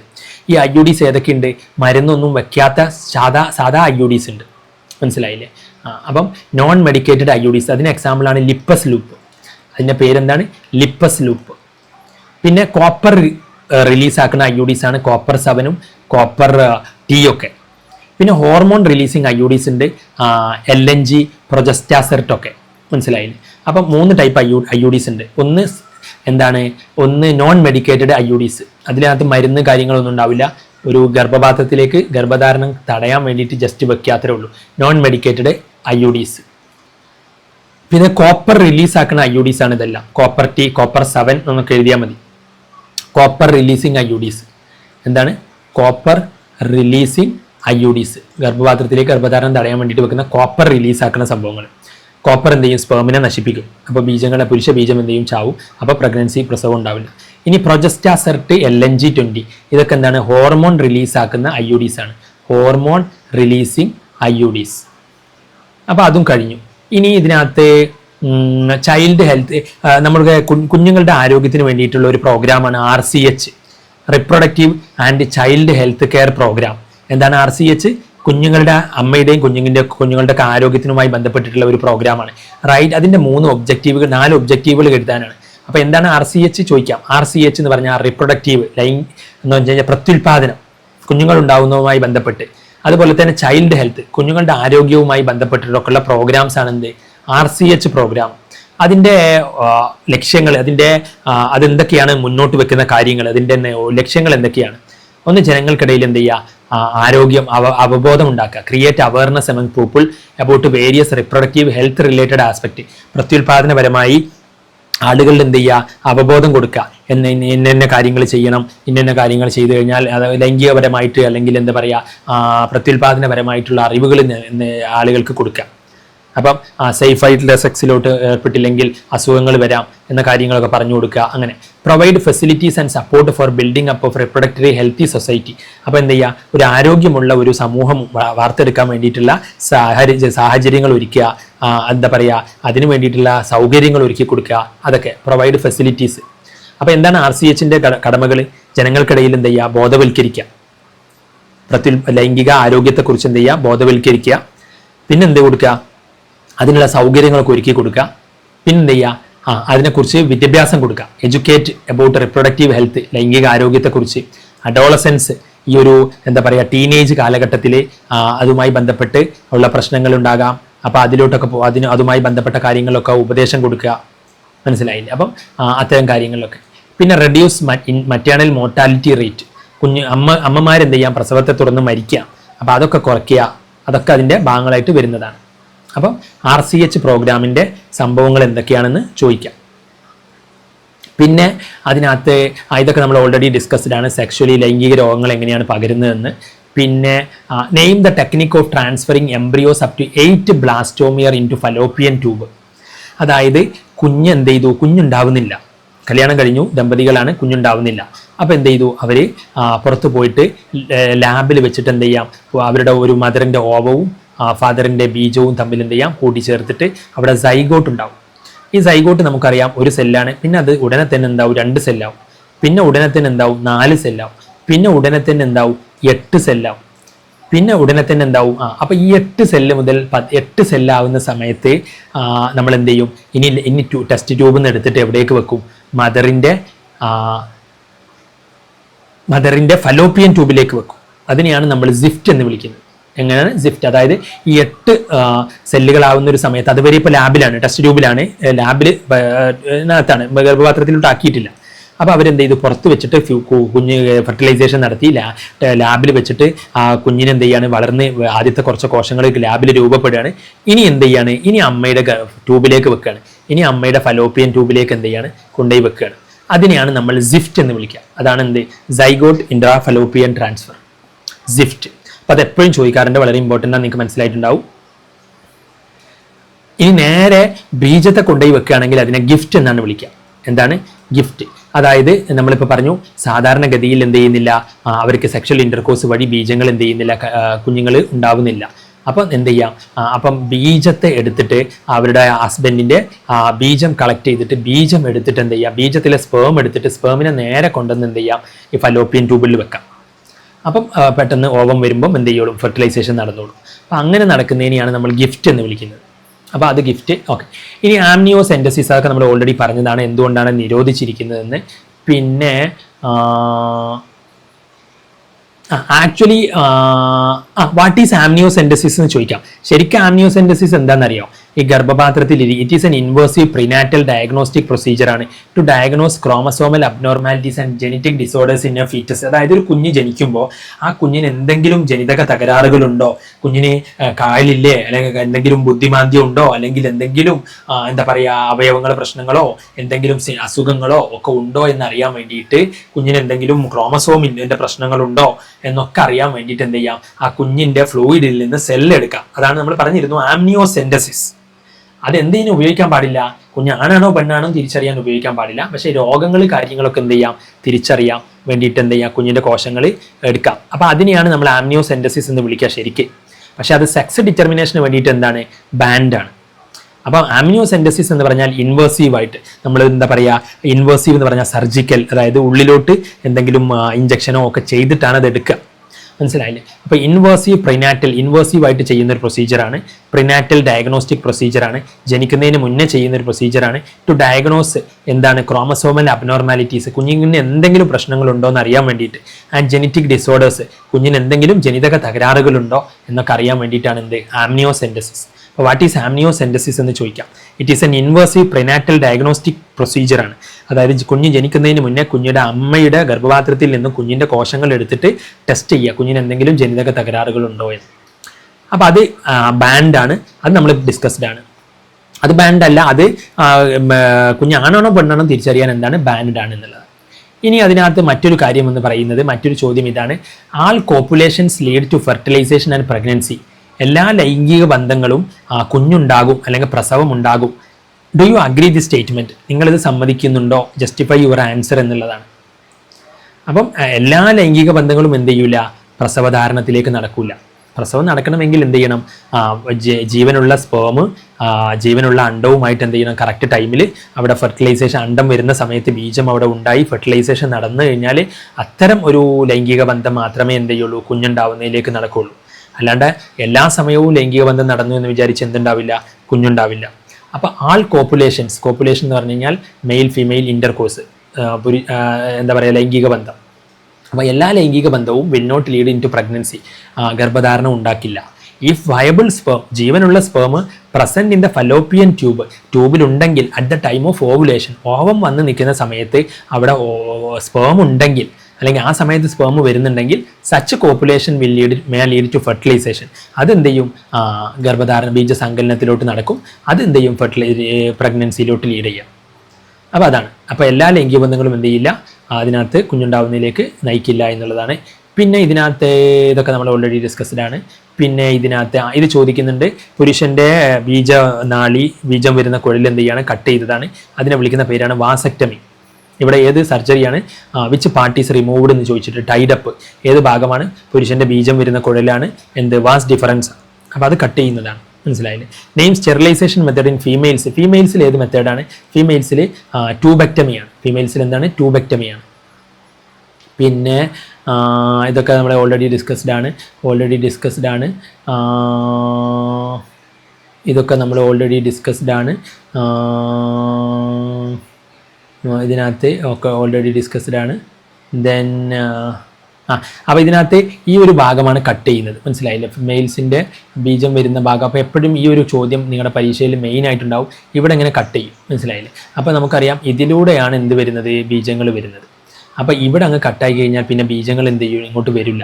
മനസ്സിലായില്ലേ? അപ്പം അതാണ്. അപ്പോൾ അതിനെയാണ് വാസക്ടമി എന്ന് വിളിക്കുക. അപ്പോൾ ആ സംഭവം നിങ്ങൾ അതിനകത്ത് പഠിച്ചിട്ടുണ്ടാവും. പിന്നീട് പിന്നെ IMR എന്താണ്, MMR എന്താണെന്ന് ചോദിക്കും. IMR എന്ന് പറഞ്ഞു കഴിഞ്ഞാൽ എന്താണ്, IMR എന്ന് പറഞ്ഞാൽ കുഞ്ഞുങ്ങൾ മരിക്കുക, പ്രസവത്തെ തുടർന്ന് കുഞ്ഞുങ്ങൾ മരിക്കുന്നതിനെയാണ് എന്ത് വിളിക്കുക, IMR എന്ന് വിളിക്കുക. Infant mortality rate. പ്രസവത്തെ തുടർന്ന് 1000 കുഞ്ഞുങ്ങൾ പ്രസവിച്ചിട്ടുണ്ടെങ്കിൽ അതിൽ എത്ര കുഞ്ഞുങ്ങൾ മരിക്കുന്നു. അപ്പോൾ കുഞ്ഞുങ്ങൾ മരിക്കുക എന്ന് പറഞ്ഞാൽ അത് നല്ലതല്ലല്ലോ. അപ്പോൾ അവിടെ ആരോഗ്യം എന്തല്ല, അതൊരു എന്താ പറയുക, തീരെ വികസനങ്ങളില്ലാത്ത സ്ഥലങ്ങളിലൊക്കെ ആയിരിക്കും അങ്ങനെ സംഭവിക്കുക. അപ്പോൾ അതൊരു വികസനത്തിൻ്റെ ഒരു ലക്ഷണം കൂടിയാണ് ഇതിനകത്ത്. പിന്നെ മറ്റേണൽ മോർട്ടാലിറ്റി റേറ്റ്, അമ്മമാർ മരിക്കുക. പണ്ടൊക്കെ എന്തായിരുന്നു, ഹോസ്പിറ്റൽ സൗകര്യങ്ങളില്ലാത്തതുകൊണ്ട് ഒരുപാട് അമ്മമാരും കുഞ്ഞുങ്ങളും എന്ത് ചെയ്യാതെ മരിക്കുമായിരുന്നു. ഇന്നിപ്പോൾ അതില്ലല്ലോ. അപ്പോൾ IMR എന്താണ്, MMR എന്താണെന്ന് ചോദിക്കാറുണ്ട്. എക്സ്പാൻഡ്, അത് ജസ്റ്റ് എക്സ്പാൻഡ് ചെയ്യാനേ പറഞ്ഞിട്ടുള്ളൂ, ഫുൾ ഫോം എഴുതാനാണ്. പിന്നീട് ഇതിനകത്ത് ചോദിച്ച സംഭവങ്ങൾ ഇതൊക്കെയാണ്. ബാരിയർ മെത്തേഡ്, ലൈംഗിക ബന്ധം കുഞ്ഞുങ്ങൾ ഉണ്ടാകാതിരിക്കാൻ എന്തൊക്കെ ചെയ്യാം, കുഞ്ഞുങ്ങൾ ഉണ്ടാവാതിരിക്കാൻ പുരുഷന് കോണ്ടം ധരിക്കാം, അല്ലെങ്കിൽ ഫീമെയിൽസിൽ കോണ്ടം ഉണ്ട് അങ്ങനെ ധരിക്കാം. അതല്ലെങ്കിൽ ഫീമെയിൽസിന് വെക്കുന്ന ഒരു സംഭവമാണ് ഡയഫ്രം എന്ന് പറഞ്ഞൊരു സംഭവം, അത് വെക്കാം. അത് വെച്ചാലൊന്നും എന്ത് ചെയ്യില്ല, ബാരിയർ മെത്തേഡാണ്, തടസ്സമാണ്. അപ്പോൾ അതുകൊണ്ട് തന്നെ ബീജം എന്ത് ചെയ്യില്ല, സ്ത്രീയുടെ ശരീരത്തിലോട്ട് ഗർഭപാത്രത്തിലോട്ട് എത്തില്ല, അപ്പോൾ കുഞ്ഞുങ്ങൾ ഉണ്ടാവില്ല. അല്ലെങ്കിൽ പിന്നെ ഗർഭപാത്രത്തിനകത്തേക്ക് എന്ത് വെക്കാം, IUDs വെക്കാം. അതിന് എക്സാമ്പിൾ നമ്മൾ പറഞ്ഞിരുന്നു കോപ്പർ 7, കോപ്പർ T, ഇതൊക്കെ വെച്ച് കഴിഞ്ഞാലും എന്തുണ്ടാവില്ല, കുഞ്ഞുങ്ങൾ ഉണ്ടാവില്ല. അല്ലെങ്കിൽ പിന്നെ കോയിറ്റസ് ഇൻറ്ററപ്റ്റസ് എന്നാണ്. കോയിറ്റസ് ഇൻറ്ററപ്റ്റസ് എന്ന് വെച്ച് കഴിഞ്ഞാൽ ലൈംഗിക ബന്ധം നടക്കുന്ന സമയത്ത് ബീജം പുറത്തേക്ക് ചാടുന്നതിന് മുന്നേ പുരുഷൻ്റെ ലിംഗം എന്ത് ചെയ്യുക, പുറത്തേക്ക് വലിക്കുക. അപ്പോൾ കോയിറ്റസ് ഇൻറ്ററപ്റ്റസ് എന്ന് പറയും. പക്ഷേ സ്റ്റിൽ എന്തുണ്ടാവാം, പുരുഷൻ്റെ സെമൻ വന്നിട്ടില്ലെങ്കിലും പുരുഷൻ്റെ അവിടെ ഇനീഷ്യലി ഒരു ചെറിയ ചെറിയ ദ്രാവകങ്ങളൊക്കെ പുറത്തോട്ട് പോകുമ്പം അതിലെന്തുണ്ടാകാം, സ്പേം ഉണ്ടാകാം. അപ്പോൾ ഇതൊന്നും എന്തില്ല, കുഞ്ഞുങ്ങൾ കംപ്ലീറ്റ് നമുക്ക് ഉറപ്പ് പറയാൻ പറ്റത്തില്ല. ലൈംഗിക ബന്ധം നടന്ന് പുരുഷൻ്റെ ഈ സ്ഖലനം നടക്കുന്നതിന് മുന്നേ സെമൻ പുറത്തേക്ക് പോകുന്നതിന് മുന്നേ എന്ത് ചെയ്യുക, പുരുഷലിംഗം വലിക്കുക. അപ്പോൾ പക്ഷേ അതെന്തില്ല, അതൊന്നും കംപ്ലീറ്റ് ആയിട്ടുള്ള സേഫ് മെത്തേഡല്ല സ്റ്റിൽ. കാരണം പുരുഷൻ്റെ ലിംഗത്തിൽ നിന്നും ചെറിയ ദ്രാവകങ്ങൾ അതിനകത്ത് സ്ത്രീയുടെ ശരീരത്തിലോട്ട് വേണമെങ്കിൽ എത്താം, അതിലെന്ത് ചെയ്യാം, സ്പേം ഉണ്ടാകാം, ഗർഭധാരണം നടക്കാം. അപ്പോൾ ഇതൊക്കെ നാച്ചുറലായിട്ട് എന്ത് ചെയ്യാണ്, ഗർഭധാരണം തടയാനുള്ള മെത്തേഡുകളാണ്. പിന്നെ പീരിയഡിക് ആബ്സ്റ്റിനൻസ് എന്ത് ചെയ്യുക, ഗർഭധാരണം നടക്കാൻ സാധ്യതയുള്ള സമയങ്ങളിൽ, അതായത് ഓവം പുറത്ത് ചാടുന്ന സമയങ്ങളിലൊക്കെ എന്ത് ചെയ്യുക, ലൈംഗിക ബന്ധത്തിൽ നിന്ന് വിട്ടു നിൽക്കുക. പീരിയഡിക് ആബ്സ്റ്റിനൻസ് ഇതും എന്താണ്, പ്രസവം നടക്കാതിരിക്കാനുള്ള, ഗർഭധാരണം നടക്കാതിരിക്കാനുള്ള വഴികളാണ്. അപ്പോൾ ഇത് ചോദിച്ചിരിക്കുന്നത് ഗർഭധാരണം നടക്കാതിരിക്കാനുള്ള പല മാർഗങ്ങൾ എന്തൊക്കെയാണ് എന്നാണ്. മനസ്സിലായില്ലേ? അപ്പോൾ ഗർഭധാരണം നടക്കാതിരിക്കാനുള്ള മാർഗങ്ങൾ എന്ന് പറഞ്ഞാൽ ഒന്ന് ബാരിയർ മെത്തേഡാണ്. ഇതൊക്കെ വളരെ ഇമ്പോർട്ടൻ്റ് ആണ്, പരീക്ഷയ്ക്ക് വേണമെങ്കിൽ ചോദിക്കാം. ഒന്നെന്താണ്, ബാരിയർ മെത്തേഡാണ്. പുരുഷന് കോണ്ടം ധരിക്കാം, സ്ത്രീക്ക് കോണ്ടം ധരിക്കാം, അല്ലെങ്കിൽ ഡയഫ്രം വെക്കാം സ്ത്രീകൾക്ക്, അല്ലെങ്കിൽ ഗർഭപാത്രത്തിനകത്ത് ഒരു ഡിവൈസ് വെക്കാം, ഈ IUDs, കോപ്പർ 7, കോപ്പർ T സ്ത്രീകൾ വെക്കാം. ദെൻ അല്ലെങ്കിൽ എന്ത് ചെയ്യാം, ലൈംഗിക ബന്ധത്തിനിടക്ക് എന്ത് ചെയ്യാം, പുരുഷൻ്റെ ബീജം സ്ത്രീയിലോട്ട് എത്തുന്നതിന് മുന്നേ പുരുഷൻ്റെ ലിംഗം എന്ത് ചെയ്യുക, പുറത്തേക്ക് വലിക്കുക. പക്ഷേ സ്റ്റിൽ അതൊന്നും അതിനകത്ത് എന്തല്ല, സേഫ് ആയിട്ടുള്ള സംഭവമല്ല. അല്ലെങ്കിൽ എന്ത് ചെയ്യാം, പീരിയഡിക് ആബ്സ്റ്റിനൻസ്, അത് ഒരു പ്രത്യേക പീരീഡുകളിൽ എന്ത് ചെയ്യുക, ലൈംഗിക ബന്ധത്തിൽ ഏർപ്പെടാതിരിക്കുക. അപ്പോൾ ഓവം പുറത്ത് ചാടുന്ന സമയങ്ങളിൽ എന്ത് ചെയ്യുക, ലൈംഗിക ബന്ധത്തിൽ ഏർപ്പെടാതിരിക്കുക എന്നുള്ളത് നാച്ചുറലി എന്ത് ചെയ്യുക, അത് മരുന്നൊന്നും ഉപയോഗിച്ചിട്ടില്ല, ഇത് നാച്ചുറലായിട്ട് ചെയ്യുന്ന മെത്തേഡുകളാണ്. പിന്നെ സർജിക്കൽ മെത്തേഡാണ്. ഗർഭധാരണം നടക്കാതിരിക്കാൻ വേണ്ടിയിട്ട് എന്ത് ചെയ്യാം, ട്യൂബ് കട്ട് ചെയ്യാം, സ്ത്രീയുടെ ട്യൂബ് കട്ട് ചെയ്യാം, അല്ലെങ്കിൽ പുരുഷൻ്റെ ട്യൂബ് കട്ട് ചെയ്യാം. സ്ത്രീയുടെ ട്യൂബിന് ട്യൂബക്ടമി ആണ് വിളിക്കുക, പുരുഷൻ്റെ ട്യൂബ് കട്ട് ചെയ്യുന്നതിന് വാസക്ടമി എന്നാണ് വിളിക്കുക. അപ്പോൾ ഈ സംഭവങ്ങളൊക്കെയാണ് ഇതിനകത്തുള്ളത്. ഇനി ഇതിനകത്ത് വീണ്ടും ചോദിച്ചിട്ടുണ്ട് ഏതൊക്കെയാണ് ഗർഭപാത്രത്തിനകത്ത് വെക്കുന്ന ഡിവൈസുകൾ ഏതൊക്കെയാണ്. ഗർഭപാത്രത്തിനകത്ത് വെക്കുന്ന ഡിവൈസുകൾ 3 മാർക്കിനെ ചോദിച്ചിട്ടുള്ളത്, ഭയങ്കര ഇമ്പോർട്ടൻ്റ് ആണ്. നമ്മൾ പറഞ്ഞിട്ടുണ്ട് ഗർഭപാത്രത്തിനകത്ത് വെക്കുന്ന ഡിവൈസുകൾ ഏതൊക്കെയാണ്. ഇൻട്രാ യൂട്രൈൻ ഡിവൈസുകൾ, നോൺ മെഡിക്കേറ്റഡ് ഉണ്ട്, മരുന്നൊന്നും ഇല്ലാത്ത ലിപ്പസ് ലൂപ്പ് ഉണ്ട്, മരുന്നൊന്നുമില്ലാത്ത എന്തുണ്ട്, ലിപ്പസ് ലൂപ്പ് ഉണ്ട്. പിന്നെ കോപ്പർ റിലീസിങ് എന്തുണ്ട്, കോപ്പർ T ഉണ്ട്, കോപ്പർ 7 ഉണ്ട്. പിന്നെ ഹോർമോൺ റിലീസാക്കുന്ന IUDs ഉണ്ട്. അതിന് എക്സാമ്പിളാണ് പ്രൊജസ്റ്റാസെർട്ട്. അപ്പോൾ ആ സംഭവങ്ങളൊക്കെ അതിനകത്ത് ഇമ്പോർട്ടൻ്റ് ആണ്. പിന്നീട് അതിനകത്ത് ART എന്താണെന്ന്, ART എന്ന് പറഞ്ഞു കഴിഞ്ഞാൽ എന്താണ്, അസിസ്റ്റഡ് റിപ്രൊഡക്റ്റീവ് ടെക്നോളജി എന്നാണ് ഉദ്ദേശിക്കുന്നത്. മനസ്സിലായില്ല? അതായത് ഇപ്പം സാധാരണഗതിയിൽ എന്തെന്ത് ചെയ്തില്ല, കല്യാണം കഴിഞ്ഞു, ഒരുപാട് നാളുകളിൽ ലൈംഗിക ബന്ധത്തിൽ ഏർപ്പെട്ടു, പക്ഷേ അതിനകത്ത് കുഞ്ഞുങ്ങൾ ഉണ്ടാകുന്നില്ല. അങ്ങനെയാണെങ്കിൽ എന്ത് ചെയ്യാം, മറ്റു മാർഗങ്ങൾ തേടാം. അതായത് അവർ ലാബിൽ വെച്ചിട്ട് കുഞ്ഞിനെ എന്ത് ചെയ്യാം, ഹസ്ബൻഡിൻ്റെ ബീജം എടുത്തു, അല്ലെങ്കിൽ അവരുടെ എന്താണ് ഇഷ്യൂസ് നോക്കിയിട്ട് അതിനനുസരിച്ച് അവർക്ക് എന്ത് ചെയ്യാം, ടെക്നോളജി ഉപയോഗപ്പെടുത്താം. അതിനെയാണ് അസിസ്റ്റഡ് റിപ്രൊഡക്റ്റീവ് ടെക്നോളജി എന്ന് പറയുന്നത്, ART. Suggest ART. അപ്പം ഈ കേസിലൊക്കെ ഏത് ടെക്നിക്കാണ് ഉപയോഗിക്കുക എന്നുള്ളതാണ്. അതായത് ഇപ്പോൾ എന്ത് ചെയ്യുന്നില്ല, പുരുഷന് inability of A mail partner, ഒരു മെയിൽ പാർട്ട്ണർക്ക് എന്ത് ചെയ്യാൻ പറ്റുന്നില്ല, ടു ഇൻസെമിനേറ്റ് ഫീമെയിലിന് എന്ത് ചെയ്യാൻ പറ്റുന്നില്ല, സെമനി എത്തിക്കാൻ പറ്റുന്നില്ല. ഉദാഹരണത്തിന് ഇപ്പം പുരുഷ ലിംഗത്തിന് ഉദ്ധാരണ കുറവ്. അപ്പോൾ പുരുഷ ലിംഗം അതിനകത്ത് സെക്ഷൽ ഇൻ്റർകോഴ്സിൻ്റെ സമയത്ത് എന്ത് ചെയ്യണം, പുരുഷ ലിംഗം ഇറക്റ്റായിട്ട് നിൽക്കണം. എന്നാലേ എന്ത് ചെയ്യാൻ പറ്റുള്ളൂ, ഫീമെയിൽസിലോട്ട് ബീജമെത്തുള്ളൂ. അപ്പം inability of A mail partner, ഒരു പുരുഷൻ എന്ത് ചെയ്യുന്നില്ല, കഴിയുന്നില്ല, അവൻ്റെ ശുക്ലം സ്ത്രീയിലോട്ട് എത്തിക്കാൻ പറ്റുന്നില്ല. അങ്ങനെയാണെങ്കിൽ എന്ത് ചെയ്യാം, ആർട്ടിഫിഷ്യലി എന്ത് ചെയ്യാം, അതിൻ്റെ സെമന് കളക്ട് ചെയ്തിട്ട് ലാബിൽ വെച്ചിട്ട് സ്ത്രീയിലോട്ട് എന്ത് ചെയ്യാം, ഇഞ്ചെക്ട് ചെയ്യാം. അപ്പം അതിനെയാണ് ആർട്ടിഫിഷ്യൽ ഇൻസെമിനേഷൻ എന്ന് വിളിക്കുന്നത്. പിന്നെ അതൊരു അസിസ്റ്റഡ് റിപ്രൊഡക്റ്റീവ് ടെക്നോളജിയാണ്. പിന്നെ അടുത്ത method, female cannot produce ovum. ഫീമെയിൽസിന് എന്ത് ചെയ്യാൻ പറ്റുന്നില്ല, ഓവം ഉണ്ടാക്കാൻ പറ്റുന്നില്ല. പക്ഷേ എന്ത് ചെയ്യാൻ പറ്റും, ഓവം ഉണ്ടാക്കാൻ പറ്റുന്നില്ല, പക്ഷേ എന്ത് ചെയ്യാൻ പറ്റുന്നുണ്ട്,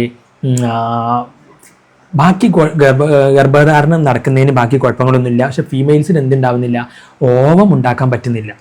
ഒരു ഫീമെയിലിന് ഓവം ഉണ്ടാവുന്നില്ല, അപ്പോൾ പിന്നെ അവർക്ക് കുഞ്ഞുണ്ടാവില്ല. അപ്പോൾ പിന്നെ എന്ത് ചെയ്യുന്നു എന്ന് വെച്ച് കഴിഞ്ഞാൽ അപ്പോഴാണ് ഗിഫ്റ്റ് എന്ന് പറയുന്നത്. അവിടെ ഓവത്തെ കൊണ്ടുപോയിട്ട് എന്ത് ചെയ്യുക, വെക്കുക. ഗാമീറ്റ് ഇൻട്രാഫലോപ്പിയൻ ട്രാൻസ്ഫർ എന്ന് പറയുന്ന ടെക്നിക്ക്. അപ്പം അതാണ് ഗാമീറ്റ് ഇൻട്രാഫലോപ്പിയൻ ട്രാൻസ്ഫർ. അപ്പോൾ ഓവം അല്ലെങ്കിൽ ഓവത്തെ എന്താ പറയുക, ഓവം ഉണ്ടാക്കാൻ കഴിയുന്നില്ല, പക്ഷെ ബാക്കി കാര്യങ്ങളിലൊന്നും കുഴപ്പമില്ല എന്നുണ്ടെങ്കിൽ ഓവത്തെ എന്ത് ചെയ്യുക, അവിടെ ഫലോപ്പിയൻ ട്യൂബിൻ്റെ അവിടെ കൊണ്ടുപോയി വെക്കുന്ന ടെക്നിക്കാണ് ഗാമീറ്റ് ഇൻട്രാഫലോപ്പിയൻ ട്രാൻസ്ഫർ. പിന്നീട് അപ്പോൾ ഈ ചാപ്റ്ററും അതിനകത്ത് നമ്മൾ തീരുന്നതിലേക്ക് പോയിക്കൊണ്ടിരിക്കുകയാണ്. പിന്നെ ഇതിനകത്ത് ഇത് മെത്തേഡുകൾ ചോദിക്കാറുണ്ട്. പുരുഷന്റെ ബീജവാഹിനി കോയിലുകൾ കട്ട് ചെയ്യുന്നതാണ് എന്ത്, വാസെക്ടമി. സ്ത്രീയുടെ ട്യൂബുകൾ കട്ട് ചെയ്യുന്നതാണ് ട്യൂബെക്ടമി. പിന്നെ സർജിക്കൽ മെത്തേഡ് ഏതാണെന്ന് ചോദിച്ചിട്ടുണ്ട്. പിന്നെ ഇതെന്തുകൊണ്ടാണ് അവസാന ടെർമിനൽ മെത്തേഡ് എന്ന് പറയാൻ കാരണം? ടെർമിനൽ മെത്തേഡ് എന്ന് പറഞ്ഞു കഴിഞ്ഞാൽ ഇതെന്താണ്, ഇത് പിന്നെ തിരിച്ച് ചെയ്യാൻ റിവേഴ്സ്, ഇത് എന്താണ്, ഇത് ഇറിവേഴ്സിബിൾ ആണ്. മനസ്സിലായില്ലേ? ഇതിനെ നമുക്ക് പിന്നെ തിരിച്ചെന്ത് ചെയ്യാൻ പറ്റും, ഒരിക്കൽ കട്ട് ചെയ്ത് വെച്ച് കഴിഞ്ഞില്ലേ, ഇനി പിന്നെ ഇനി അതിനകത്ത് നടക്കില്ല. ഇത് അവസാനത്തെ മെത്തേഡാണ്, സർജിക്കൽ മെത്തേഡാണ്. മനസ്സിലായില്ലേ? കാരണം ഇത് ഇറിവേഴ്സിബിൾ ആണ്. ഒരിക്കൽ കട്ട് ചെയ്ത് മുറിച്ച് ഇവിടെ മടക്കി വെച്ച് കഴിഞ്ഞാൽ പിന്നെ ഇനിയിപ്പോൾ കുഞ്ഞുങ്ങൾ ഉണ്ടാകണം എന്ന് വെച്ച് കഴിഞ്ഞാൽ എന്താണ്, അതിനകത്ത് ബുദ്ധിമുട്ടാണ്. അപ്പോൾ അതുകൊണ്ട് തന്നെ ഇത് ടെർമിനൽ മെത്തേഡാണ്. ഇതാണ് അവസാനത്തെ ചിന്തിച്ചാലോചിച്ച് തീരുമാനമെടുത്ത് ചെയ്യേണ്ട കാര്യമാണ് ഇതിനകത്ത്. ഇനി കുഞ്ഞുങ്ങൾ വേണ്ട എന്നുള്ളവർക്ക് അതിനകത്ത് ചെയ്യാവുന്ന മെത്തേഡാണ് എന്ത്, സർജിക്കൽ മെത്തേഡാണ്. അപ്പോൾ ഇത് ടെർമിനൽ മെത്തേഡാണ്. എന്തുകൊണ്ട് വാസെക്ടമി എന്ന് വെച്ച് കഴിഞ്ഞാൽ മെയിൽസിലാണ്, വാസ് ഡിഫറൻസ് ടൈഡ് ആൻഡ് കട്ടാണ്. ട്യൂബെക്ടമി എന്ന് പറഞ്ഞാൽ ഫീമെയിൽസിലാണ്, ഫലോപ്പിയൻ ട്യൂബാണ് അവിടെ കട്ട് ചെയ്യുന്നത്. ഇത് അവസാനത്തെ ഒരു ടെർമിനൽ മെത്തേഡാണ്. എന്തുകൊണ്ടാണ്, ഇത് ഇറിവേഴ്സിബിൾ ആണ്. അത് പിന്നെ ഇനിയിപ്പോൾ കുഞ്ഞുണ്ടാവണം എന്ന് വിചാരിച്ചു കഴിഞ്ഞാൽ എന്ത് ചെയ്യില്ല, നടക്കത്തില്ല എന്നുള്ളതാണ്. പിന്നെ ഇതിനകത്ത് IUD എന്താണ്? IUD എന്ന് പറഞ്ഞാൽ കുഞ്ഞുങ്ങൾ ഉണ്ടാവാതിരിക്കാൻ വേണ്ടി ഗർഭപാത്രത്തിലേക്ക് വെക്കുന്ന ഈ ഒരു കമ്പി പോലുള്ള സംഭവമാണ്. കോപ്പർ റിലീസാക്കുന്ന. എങ്ങനെയാണ് ഇത് പ്രിവെൻറ്റ് ചെയ്യുന്നത്? ഗർഭധാരണം ഇത് വെച്ച് കഴിഞ്ഞാൽ എന്തുകൊണ്ടാണ് ഗർഭം നടക്കാത്തത്? ഇത് വെച്ച് കഴിഞ്ഞാൽ എന്ത് ചെയ്യും, സ്പേമുകൾ എന്ത് ചെയ്യും, നശിച്ചു പോകും. പുരുഷ ബീജം എന്ത് ചെയ്യും, സ്ത്രീയിലോട്ട് എത്തിക്കഴിഞ്ഞാലും അതെന്താവും, നശിച്ചു പോകും. IUDs increase phagocytosis of sperms within the uterus. യൂട്രസിൽ വെച്ചിട്ട് ഈ കോപ്പർ എന്ത് ചെയ്യും, കോപ്പർ കാരണം ഈ സ്പേമുകളൊക്കെ എന്ത് ചെയ്യും, സ്പേമുകൾ നശിപ്പിക്കപ്പെടും, വിഴുങ്ങും. മനസ്സിലായില്ലേ? അപ്പം കോപ്പർ ഉണ്ടാവും, അവിടെ നിന്ന് എന്തുണ്ടാവും, ആ കമ്പിയിൽ നിന്ന് കോപ്പർ ഉണ്ടാവും. അപ്പോൾ ആ കോപ്പർ കാരണം സ്പേമിൻ്റെ ചലനമൊക്കെ എന്ത് ചെയ്യും, സ്പേമിന് പിന്നെ ചലിക്കാൻ പറ്റില്ല. അതുപോലെ തന്നെ സ്പേമിന് എന്ത് ചെയ്യും, ഫെർട്ടിലൈസ് ചെയ്യാനുള്ള കപ്പാസിറ്റി ഒക്കെ കുറയും. മനസ്സിലായില്ലേ? അപ്പം അതാണ് സംഭവം. പിന്നെ സൈഗോട്ട് സിഫ്റ്റ് എന്താണെന്ന് വീണ്ടും ചോദിച്ചിട്ടുണ്ട്. 8 എംബ്രിയോ 8 ബ്ലാസ്റ്റോമിയർ ആവുന്ന 8 സെല്ലുകളാവുന്ന സമയത്ത് എന്ത് ചെയ്യാണ്, ഫീമെയിലിൻ്റെ ഫലോപ്പിയൻ ട്യൂബിലേക്ക് ട്രാൻസ്ഫർ ചെയ്യാണ്.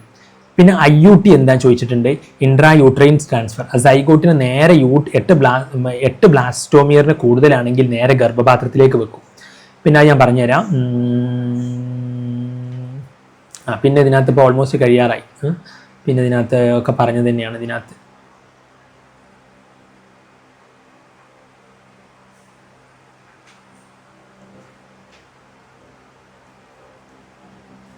അങ്ങോട്ട് പോകുന്നു.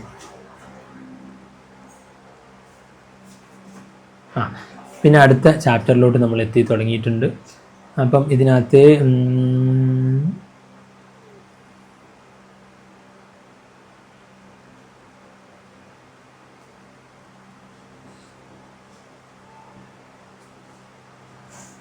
ഈ സംഭവം ഇതായിരുന്നു. എന്താണ് IUTയും സിഫ്റ്റും തമ്മിൽ വ്യത്യാസം? സിഫ്റ്റ് എന്ന് പറഞ്ഞാൽ എന്താണ്? സിഫ്റ്റ് എന്ന് പറഞ്ഞു കഴിഞ്ഞാൽ ലാബിൽ വെച്ചിട്ട് ഒരു കുഞ്ഞ് ബീജവും അണ്ടവും തമ്മിൽ കൂടി ചേർന്ന് കുഞ്ഞുണ്ടായി, സൈഗോട്ട് ഉണ്ടായി. ഇതെന്തായി, 2 സെല്ലായി. പിന്നെ ഇതെന്തായി, 4 സെല്ലായി. 4, 6 സെല്ല്, 6, 8 സെല്ലാവും. ഇനി എന്ത് ചെയ്യും, ട്യൂബിലേക്ക് കൊണ്ടുവന്ന് വെക്കും. ഇനി എന്ത് ചെയ്യും, അമ്മയുടെ ട്യൂബിലേക്ക് കൊണ്ടുവന്ന് വെക്കും. അപ്പം ഇനി അവ ഉരുണ്ട ഗർഭപാത്രത്തിലേക്ക് പോയിട്ട് കുഞ്ഞുണ്ടാവും.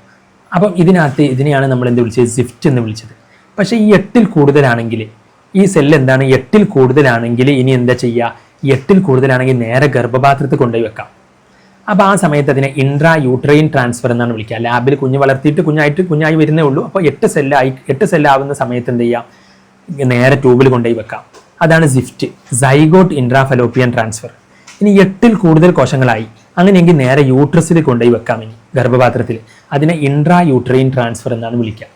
എന്താണ് ഇൻട്രാ യൂട്രൈൻ ട്രാൻസ്ഫർ? അപ്പം അതും അതിനകത്ത് എന്ത് ചെയ്യാം, ചോദിക്കാം. പിന്നീട് ഇതിനകത്ത് അപ്പോൾ ഇൻട്രാ യൂട്രൈൻ ട്രാൻസ്ഫർ നമ്മൾ പറഞ്ഞു, zygote with more than 8 blastomeres. സെല്ലുകൾ ബ്ലാസ്റ്റോമിയറുകൾ എന്നാണ് നമ്മൾ ആ സമയത്ത് വിളിക്കുക, ഓരോ സെല്ലുകളെയും. അപ്പോൾ 8ൽ കൂടുതൽ സെല്ലുകളായാൽ, 8ൽ കൂടുതൽ ബ്ലാസ്റ്റോമിയറുകളായാൽ നേരെ യൂട്രസ് കൊണ്ടുപോയി വെക്കും. അപ്പൊ എങ്ങനെയുണ്ട്, കേൾക്കുന്നുണ്ട് ഈ സംഭവങ്ങളൊക്കെ? കേൾക്കുന്നുണ്ടെങ്കിൽ ലൈക്ക് അടിച്ചേ, കുറെ നേരം ആയല്ലോ. ഓക്കെ, ബാക്കിയുള്ളവരൊക്കെ ഉറങ്ങിയാ? ഹലോ ഹലോ ഹലോ ഹലോ, ഞാൻ ഒരാളേ ഉള്ളൂ ഇതിനകത്ത്? ഇല്ലല്ലോ, ഒരാൾ കൂടി കാണുന്നുണ്ടല്ലോ, ഇല്ലേ?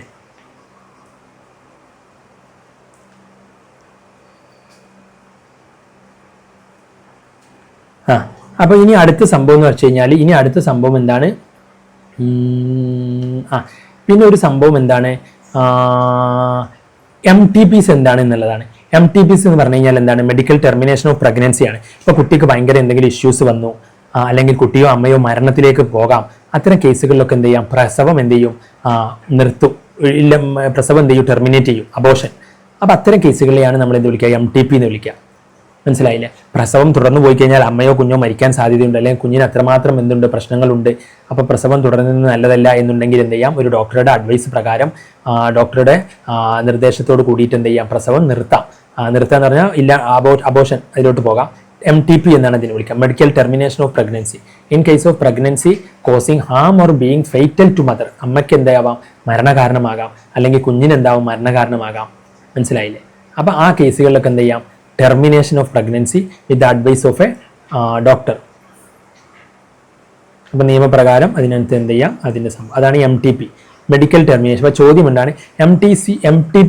MTPs are unavoidable in certain cases. ചില കേസുകളിൽ എന്ത് ചെയ്യാം? നമുക്ക് ഗർഭധാരണം തടയാം. ലിസ്റ്റ് എനി ഗർഭധാരണം തടയല്ല, പ്രസവം അവസാനിപ്പിക്കാം. ഏതൊക്കെയാണ് ആ സാഹചര്യങ്ങളെന്ന്?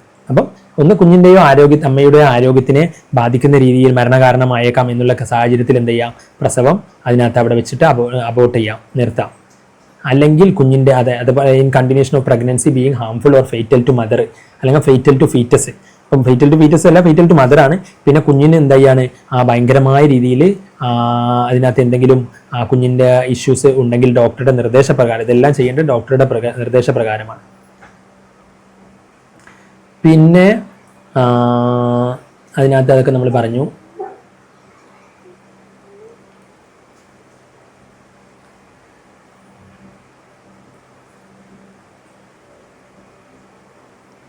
പിന്നെ ഇതിനകത്ത് എന്തൊക്കെയാണ് ഓഡ് വൺസ് എന്നുള്ളത്? പീരിയഡിക് ആബ്സ്റ്റിനൻസ് എന്ന് പറഞ്ഞു കഴിഞ്ഞാൽ എന്ത് ചെയ്യുക? ലൈംഗിക ബന്ധത്തിൽ ഏർപ്പെടാതിരിക്കുന്നതിനെയാണ് പീരിയഡിക് ആബ്സ്റ്റിനൻസ് എന്ന് വിളിക്കുന്നത്. കോയിറ്റസ് ഇൻറ്ററപ്റ്റസ് എന്ന് പറഞ്ഞാൽ ലൈംഗിക ബന്ധത്തിനിടക്ക് പുരുഷലിംഗം വലിക്കുന്നതിനെയാണ് കോയിറ്റസ് ഇൻറ്ററപ്റ്റസ് എന്ന് വിളിക്കുന്നത്. IUDs എന്ന് പറഞ്ഞു കഴിഞ്ഞാൽ ഗർഭപാത്രത്തിലേക്ക് ഓരോരോ ഡിവൈസുകൾ വെക്കുന്നതിനെയാണ് IUDs എന്ന് വിളിക്കുന്നത്. ലാക്ടേഷണൽ അമനോറിയ എന്ന് വെച്ച് കഴിഞ്ഞാൽ കുഞ്ഞുണ്ടായി പാല് ഉണ്ടാകുന്ന സമയത്ത് എന്ത് ചെയ്യില്ല?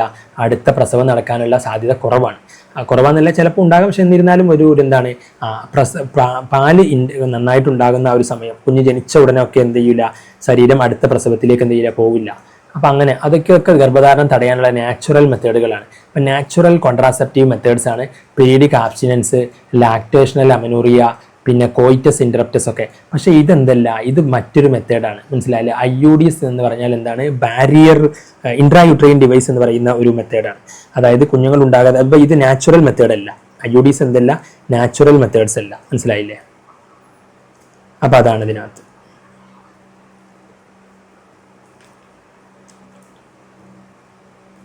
അപ്പം അതിനകത്ത് ബാരിയർ മെത്തേഡ് എന്നല്ല, അതെന്താണ്? ഇൻട്രായൂട്രൈൻ ഡിവൈസ് എന്ന് പറയുന്ന ഒരു സംഭവമാണ്.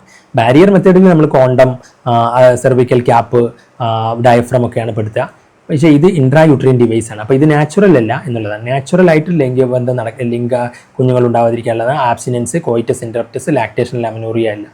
അപ്പോൾ അതിനകത്ത് മനസ്സിലായി. ഇനി നിങ്ങൾ അതിനകത്ത് അടുത്തയിലോട്ട് പോകുമ്പം ഒക്കെ പറഞ്ഞു, ഇതൊക്കെ നമ്മൾ ഡിസ്കസ് ചെയ്തതാണ്. പിന്നെ ഇതെല്ലാം പറഞ്ഞതാണ്. പിന്നെ ഇതിനകത്ത് ഇതെല്ലാം പറഞ്ഞതാണ്. പിന്നെ ഇതെല്ലാം MTPയുടെ ഫുൾ എന്താണ്?